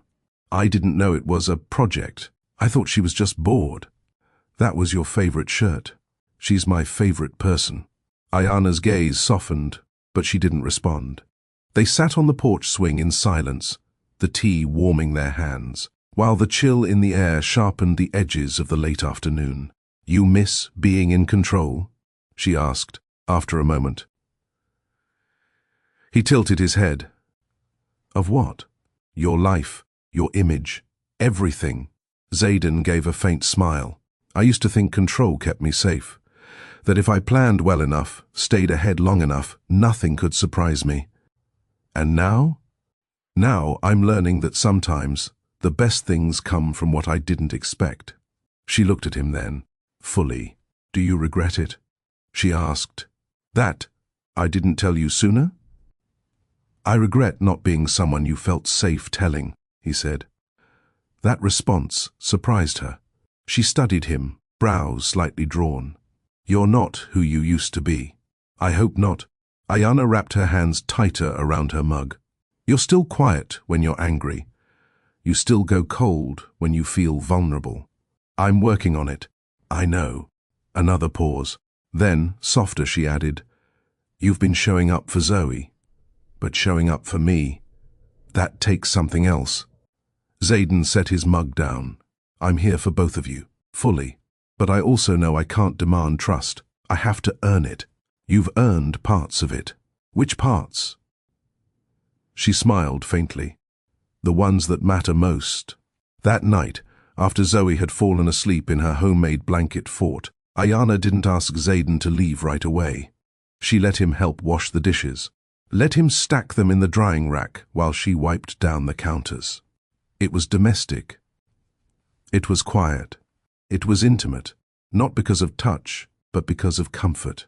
Zayden dried his hands and turned toward her, leaning against the counter.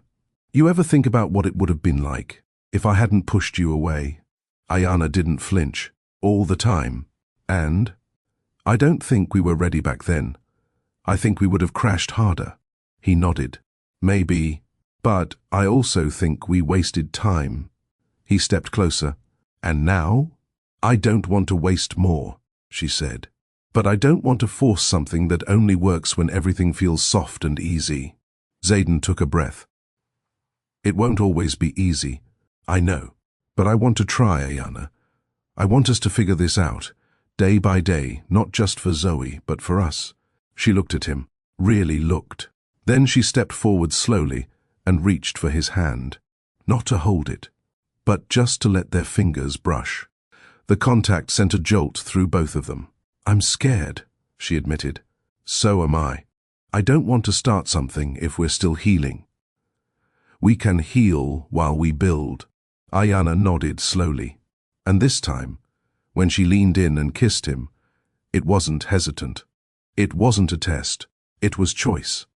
Slow. Deep. Honest. When she pulled away, she rested her forehead against his. No promises, she whispered. No pressure, he replied. She exhaled. He stayed the night. Not in her bed. Not across some invisible line. He slept on the couch. But it was the first night in a long time that she didn't feel like she had to carry everything alone. And that mattered more than words ever could. Mornings became different after that night.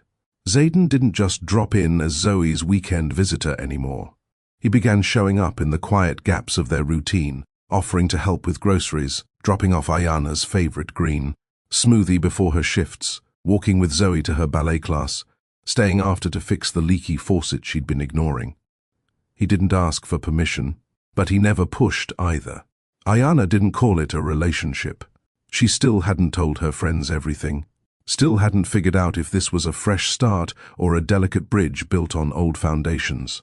But she was no longer navigating it alone. One Saturday morning, as the three of them sat on a park bench after Zoe's class, Ayana scrolling. Through her phone, Zayden helping Zoe untangle her braids, a neighbor from the hospital walked by. Oh, Zayden, right?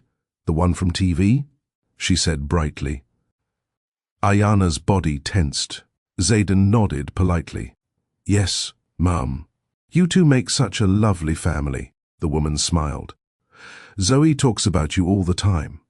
It's good to see her dad around. She waved and walked off. Ayana didn't speak at first. Neither did Zayden. But when she finally looked at him, she said, We do look like a family.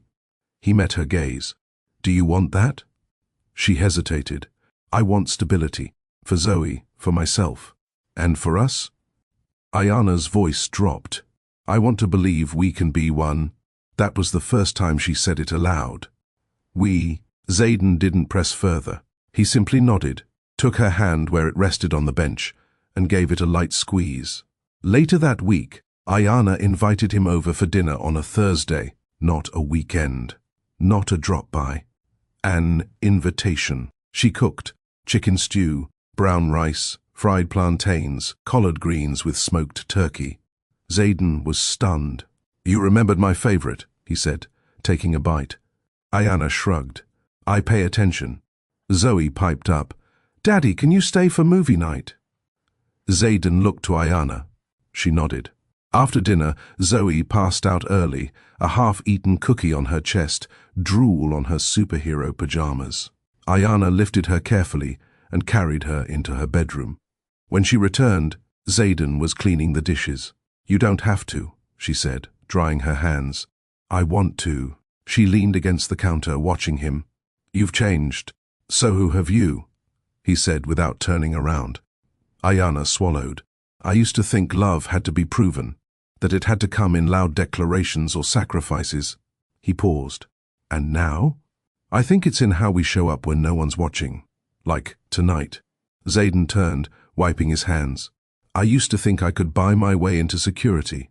That success would fix the emptiness I carried. She stepped closer. What fills it now? He looked at her like she was the answer to a prayer he hadn't known he was making. You. The kiss came naturally this time. Slow, breathless, familiar, yet new. It deepened quickly, hands roaming, lips parting, breaths hitching. But just as her fingers gripped the collar of his shirt, Ayana pulled back. Wait. Zayden stopped instantly. I'm not ready, she said, eyes wide, hand on his chest. He nodded. You don't have to be. She looked down, ashamed. I wanted to be. I thought I was. He lifted her chin gently. Ayana, we're not on a clock. I want you, all of you. But I'll wait as long as it takes for your heart to trust again, not just your body. Tears welled in her eyes. That night, they didn't cross that line. Instead, they lay on the couch, her head resting on his chest, his fingers tracing, calming circles on her back, while soft music played in the background. It was more intimate than anything physical. It was real. Days later, Ayana's supervisor called her in. There's a position opening up, the woman said. Shift supervisor. Better pay. Stable hours. You've earned it. Ayana blinked. Are you offering it to me? Officially, yes, but there's something else. She leaned in. Zayden Kane's back in the media, quietly. A board seat on a pediatric tech startup, words getting around that he's linked to one of our nurses. Ayana's pulse quickened. And? We're not in the business of gossip, but you may want to be ahead of it before it gets spun, especially now that your name holds more weight around here. That night, she told Zayden. I don't want this to feel like a secret, she said. But I don't want to be a headline either. He nodded. You want to take control of the story? Yes. Then let me back you up. In public. In whatever way you need. She exhaled. I think I want to introduce you, as Zoe's father, to the people in my world. Slowly. And what about us? She paused. Let's build the trust publicly. The love will follow. Zayden smiled. It already has. Ayana stood in front of the bathroom mirror, smoothing down the collar of her soft blue blouse. She tucked it into a sleek pair of black pants and dabbed on some lip balm. Just enough to look like herself, but polished. Professional. Poised. Today wasn't just another shift. It was the day she'd walk into the hospital not as a nurse in the background, but as someone stepping forward, unapologetically. Outside, Zayden sat in the living room, braiding Zoe's hair with surprising precision. She squirmed occasionally, but he'd gotten better. Ayana paused at the doorway and watched them. The sunlight from the window spilled across the two of them like a gentle confirmation of what she already knew. This was no longer temporary. Hey, Zayden said, looking up and smiling. You ready? She nodded slowly. I think I am. Want me to walk in with you? No, she said after a beat. This part, I need to do on my own. He didn't take it personally. Then I'll be here when you get back. She gave him a quick kiss on the cheek and turned toward the door. Mummy, Zoe called after her. Don't let the mean people win. Ayana chuckled. Never, baby. The hospital hallway buzzed with the usual hum of morning energy. Nurses barked orders. Phones rang. A monitor beeped a warning tone somewhere in the distance. But today, Ayana felt centered. Sure, when she walked into the main office where morning briefings were held, a hush fell. They had all seen the tabloid headlines by now. Zayden Kane rebuilds, found at home with nurse and secret daughter. Of course, there was no confirmation, but there were pictures. One of her walking beside Zayden outside a ballet class. One of Zoe on his shoulders. Nothing scandalous, just enough to stir questions. Ayana kept her head high. Her supervisor gave her a warm smile and motioned for her to join the meeting. By the end of the shift, a few co-workers had cautiously approached. "You doing okay?" one asked. "Must be a lot. All the attention." Ayana met her gaze and nodded. "It is. But my personal life doesn't change the way I care for my patients." "Fair enough," the nurse said, retreating. Later, another said, "He looks different with you. Softer. That's good to see." Ayana didn't respond to that one. She didn't need to. She was no longer explaining herself. That evening, Zayden made dinner. He had somehow learned to make Ayana's mother's stew recipe. She didn't ask how, though she suspected Zoe had something to do with it. They ate on the back patio, under the string lights Zayden had installed 2 weeks ago. "People are going to keep talking," Ayana said quietly. "They talked when I crashed my company, when I left my marriage, when I tried to disappear." She looked at him. "And now? Now they're talking because I'm finally living." She smiled, touched. "I want to take you somewhere," he added. "Just us." "Where?" He shrugged. "Somewhere quiet, where there are no phones, no articles, just time. You and me." Ayana hesitated. "You think we're ready for that?" He reached for her hand across the table. "I think we've earned it." The weekend trip was to a small cottage up in Big Sur. Cliffside views, warm breezes, privacy, no staff, no paparazzi, just Ayana and Zayden, and the rare sound of nothing pressing. The first night, they didn't talk much. They sat on the deck, wine glasses half full, eyes staring out over the water. Zayden draped a light blanket over her shoulders and kissed the side of her head. "Do you still have nightmares?" she asked. He nodded. "Fewer. But yeah." "About the crash? About waking up and realizing what I almost missed?" She rested her head on his shoulder. "I used to dream of Zoe getting sick," she whispered, "and me being alone in the hospital. No one to call, no father to hold her." He turned slightly. "Why didn't you?"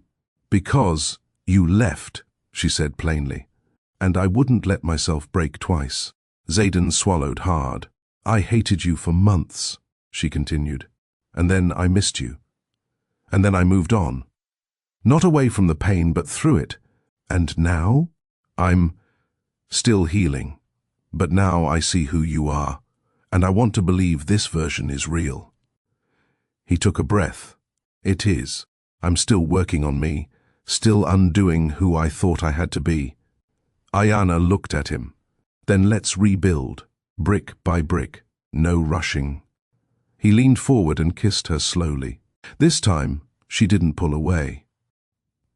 The next morning, Ayana woke up tangled in sheets that still smelled like salt air and skin.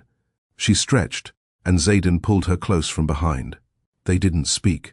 They didn't need to. But when he finally did, it was a whisper. "I never knew love could be this quiet." She smiled into the pillow. "That's because you've never been still long enough to feel it." The rest of the weekend unfolded in simple rhythms, meals cooked together. Long walks on the cliffs, deep conversations, and quiet intimacy. By the time they returned home, something unspoken had shifted. They weren't just co-parents. They weren't just rekindling. They were choosing each other again, with intention. When Ayana unlocked the door and Zoe barreled into her arms, Ayana knew that while the world might still have its opinions, what they had now wasn't for headlines. It was for them.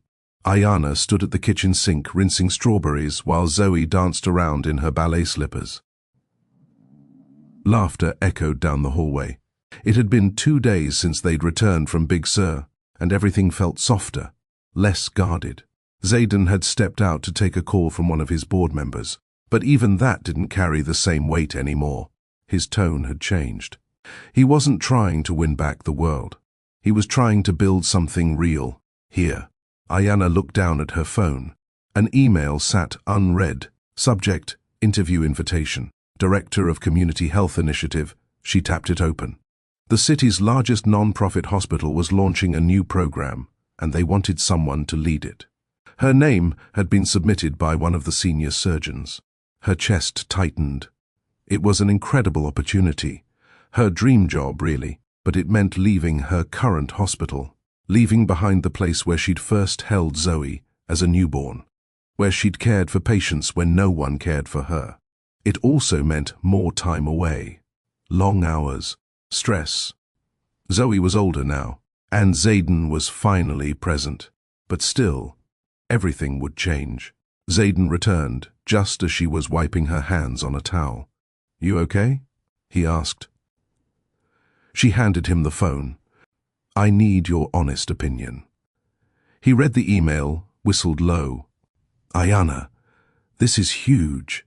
I know. You're doing it, right?" She bit her lip. "That's the thing."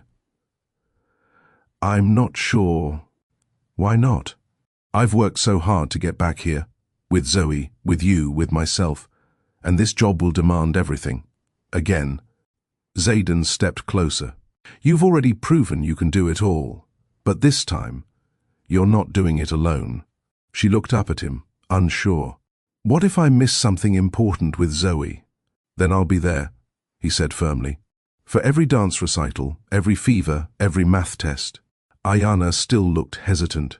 "I'll restructure my business if I have to," he added. "You carried us for years. Let me carry you now."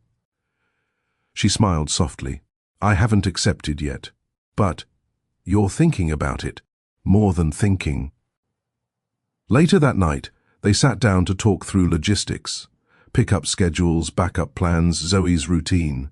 They spoke like two people running a startup, but their startup was a life together. And for once, it wasn't just about survival. It was about thriving.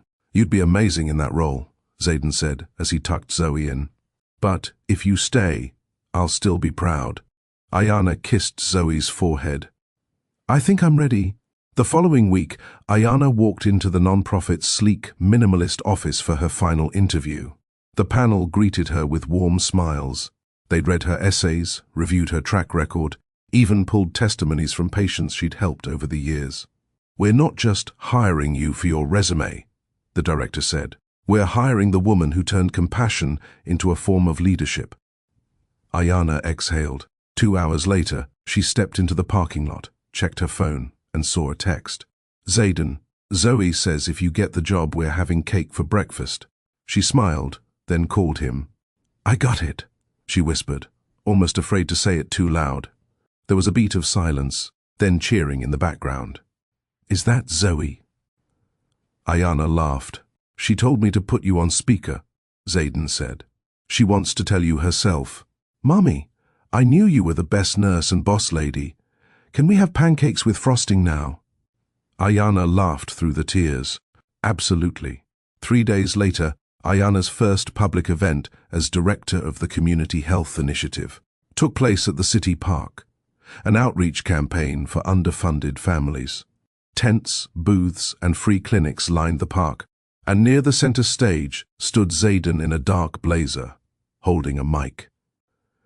Ayana's brows lifted. "What are you doing?" she whispered as she approached. "You'll see." He tapped the mic. "Good evening, everyone. I'll keep this brief, because I know y'all are just here for the free food and flu shots." Light laughter rose from the crowd. "I'm Zayden Kane," he continued, "and today isn't about me. It's about a woman who taught me that health isn't just about recovery. It's about relationships, community, and trust." The crowd stilled. "She's the reason I'm standing here today, literally. And more than that, she's the reason I believe in starting over."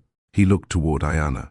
"So, on behalf of Kane Global, we're donating $3 million to fund the mobile clinic project under the new Community Health Initiative, led by none other than Ayana Bell." Gasps and applause erupted. Ayana's mouth dropped open. He stepped down and handed her a bouquet of fresh lilies. "You funded a clinic? You've been saving lives with no spotlight for years," he whispered. "Let them see it now." She blinked hard, trying to fight the tears. "Zayden, let me honor you. The way you've always deserved." That night, after the applause had died down and the park was emptying, Ayana sat on the tailgate of one of the mobile vans, legs swinging. Zayden joined her, sitting quietly beside her. "You surprised me," she murmured. I wasn't trying to steal your thunder. You didn't. You stood behind me. He turned. That's where I want to be now. Not in front, not far behind, right next to you. She leaned her head on his shoulder. I think I finally believe you. Xaden wrapped his arm around her and pulled her close. They sat like that, silent under the canopy of stars, while the sounds of the city faded into the background. No chaos, no crisis, just peace, just partnership, just love, rebuilding itself, one quiet decision at a time. Ayana stood by the window of her small living room, arms folded tightly across her chest. Outside, the autumn breeze carried leaves across the quiet street. Inside, the air was still. Her world, once calm, once hers alone, now hummed with a new kind of energy. Xaden was a part of it, not an outsider peeking in, not a temporary presence. He was in it, woven in. But that scared her more than she liked to admit. It had been almost a year since he opened his eyes in that hospital bed and saw Zoe. Since then, everything shifted. Not overnight, but gradually. The man who once disappeared into boardrooms had started showing up in real ways. Grocery runs, bedtime stories, Sunday pancakes, even if they were still slightly burnt. And now, he was talking about building a future. A real one. Together. Ayana heard the key turn in the front door. Her shoulders tensed. Hey, Xaden called out, stepping inside. He looked tired, a duffel bag slung over his shoulder, hair windblown. Flight landed early. Ayana turned slowly. You weren't supposed to be back till tomorrow. I took the red-eye. He stepped closer, setting the bag down. Didn't want to miss Zoe's science fair. Or us. She gave a small nod. You still don't like flying coach, do you? He smirked. I do now. Reminds me, I'm not above ordinary moments. She almost smiled, but stopped herself. There were still things unsaid. He studied her face. What is it? Ayana inhaled deeply. I love what you're doing, Xaden. You're here. You're consistent. But sometimes I can't help wondering how long it'll last. He didn't interrupt. He let her speak. You're used to being in control of your time, your world, but love isn't like that. You can't calendar it in between meetings. It's messy, demanding, real. Xaden took a step closer. I know, and I've failed at it before. I won't pretend otherwise. But this time, he reached into his pocket and pulled out a small velvet box. I'm not asking for a perfect promise. I'm asking for your patience, your trust. Ayana's breath caught as he opened it. A simple band. No diamonds. No grand speeches. Xaden looked up. I don't want to marry you to fix the past. I want to marry you because I believe in who we are now. And because I don't want another day to pass without being able to say you're mine, and I'm yours. Ayana's fingers trembled slightly. She looked down at the ring. Then, at the man holding it. You're really not giving up on us, are you? Never again. She exhaled slowly. The years of distance, of raising Zoe alone, of sleepless nights and fear and uncertainty, all of it swelled inside her. But so did something else. Love, steady, real, earned. She reached out and gently closed the box with her hand. Not here, she whispered. Not like this. He blinked, confused. Zoe's asleep upstairs. You're in sneakers and airport sweat. I'm wearing socks that don't match. Her voice softened. If we're going to start forever, let's do it. As us. Not rushed. Not halfway. Xaden nodded. He didn't push. He never did now. That was part of how she knew he'd changed. The next afternoon, Xaden took Zoe to the park. Ayana stayed back, needing space to think. It was Zoe's laughter that greeted her when she arrived later. She found them near the swings. Xaden crouched beside their daughter, helping her balance on a new pink scooter. Steady, he said gently. Feet on, hands forward. Zoe grinned, fearless. Watch me go, Mummy. Ayana's heart swelled. Xaden stood as Zoe sped off. She's got your courage, he said, and your stubborn streak. He smiled, rubbing the back of his neck. About last night, Ayana cut him off with a kiss. Not long, not dramatic, just soft. True, when she pulled back, her eyes were glossy. Yes, she said. Xaden froze. Yes? Yes to the question. Yes to you. To us. Not because you asked with a ring, but because you've been showing up without one. His chest rose, then dropped with relief. Ayana held up her hand. But we take it slow. Engagement, not wedding. Co-parenting, not ownership. You're not saving me, Xaden. We're choosing each other now. That's all. He nodded, humbled. That's more than enough. Weeks turned into months. They set boundaries, took therapy together, worked out parenting kinks. Xaden still ran his business, but from home more often. Ayana adjusted to sharing the weight of decision-making. Zoe continued to bloom, thriving with the rhythm of two parents present and willing. And on a quiet Sunday in spring, as they watched their daughter nap between them during a backyard picnic, Ayana leaned her head on Xaden's shoulder. No fancy vows yet, she murmured. Good, he said. I forgot mine anyway. They laughed, because now there was time. They had forever to get it right. A light drizzle tapped gently against the windows of Ayana's townhouse, blurring the streetlights into soft halos. The world outside was quiet. Inside, it was calm, settled. For the first time in years, Ayana felt like she wasn't bracing for something to go wrong. Xaden sat across the room, laptop closed, hands wrapped around a steaming mug of herbal tea. Ayana watched him from the kitchen doorway. Not long ago, this sight would have felt strange, out of place. But now, it was part of her rhythm, her peace. She walked over and curled beside him on the couch. No meetings? She teased. Nope, cleared the schedule. She raised a brow. You? Mr. Deals don't wait? He chuckled. Deals can wait. Life can't. Ayana smiled, pulling the blanket over their legs. She let the silence stretch. Comfortable. Unforced. Do you remember, she began, that first night in the hospital? Xaden turned his head. I remember waking up to the most beautiful woman I'd ever seen, and the shock of realizing I missed out on 5 years of her life. Ayana nodded slowly. I was scared. You had Zoe's eyes. I thought if you stayed, I'd lose control of everything I built. He reached for her hand. And now? She exhaled. Now I'm not afraid of sharing my life. I'm afraid of missing it. If I shut you out. Xaden kissed her knuckles. I'm not here to take over, Ayana. I'm here to build something with you.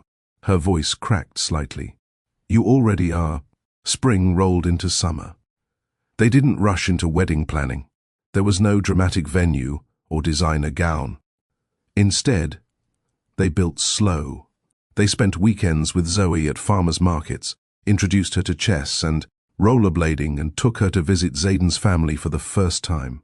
His mother cried when she met Zoe. This little girl has your father's exact smile, she whispered. He would have adored her. For the first time, Xaden saw his mother as more than the matriarch of a powerful family. She was a woman who had grieved, waited, prayed. Xaden took Ayana's hand as they walked out that day. I think we both had growing up to do. Ayana leaned into him. We did. And now we're doing it together. One balmy Friday evening, Ayana stood in front of her bathroom mirror. Her hair was pinned up, her skin glowing from the light facial she gave herself. She had on a navy blue wrap dress, nothing flashy, but it made her feel elegant. Xaden peeked in, whistled low. Wow. She smirked. You clean up well, too. He adjusted his collar in the mirror beside her. Nervous? She nodded. A little. It's our first time leaving Zoe overnight.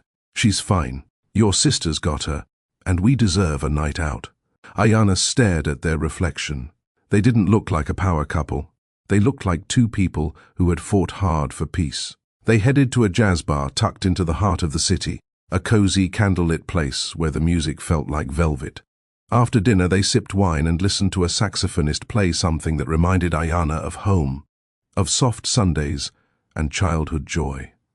Halfway through the second set, Zayden leaned in. You know, I never thought love could be quiet.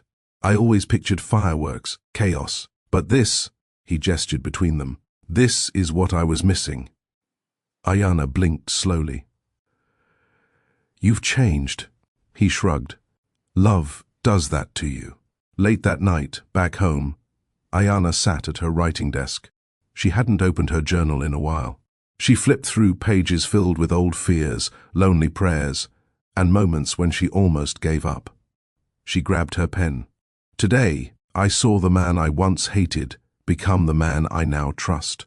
Not because he said the right words, but because he stayed when it got hard.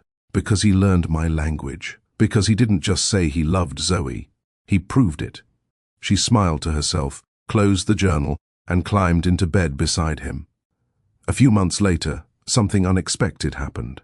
Ayana received an email from the hospital, subject, Nomination for Excellence in Care Award. She thought it was a mistake, but when she opened the email, she saw a letter attached. To the nurse who saved my life and gave me a reason to rebuild it. You didn't just wake me up medically. You woke me up emotionally, spiritually. Because of you, I have a daughter who knows her father, a woman who knows she's loved, and a life that finally feels worth living. You are more than a nurse. You're the beginning of my second chance. Zayden. Ayana stared at the screen for a long time. Tears ran quietly down her cheeks. She walked into the kitchen, where Zayden was fixing lunch, and held up her phone. You wrote this? He looked sheepish. I didn't want to make it a big deal. She stepped forward and kissed him.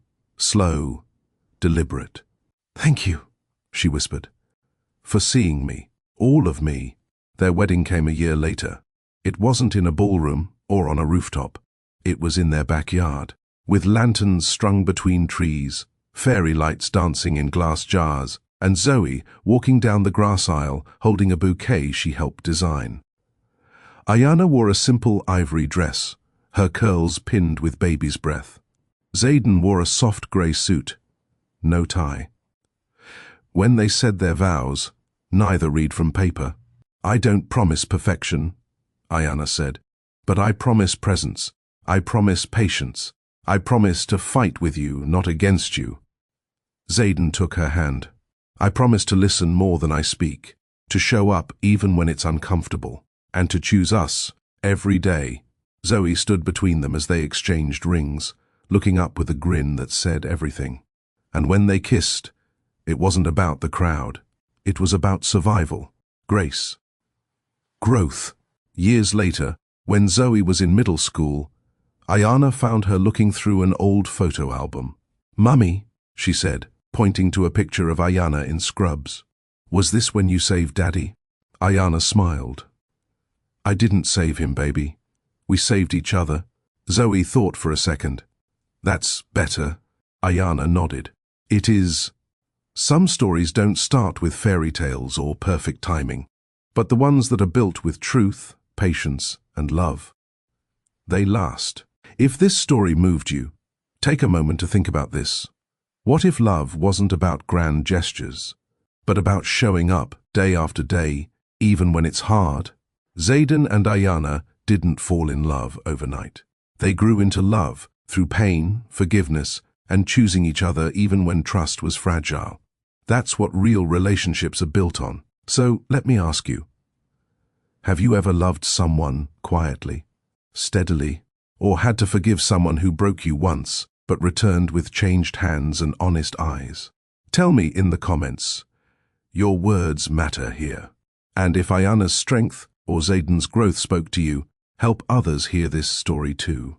Click, like, share it with someone who believes in second chances, and subscribe so you never miss another story that makes you feel seen. We're building a space where real stories meet real people, and you're a big part of that. Thank you for watching. I'll see you in the next one.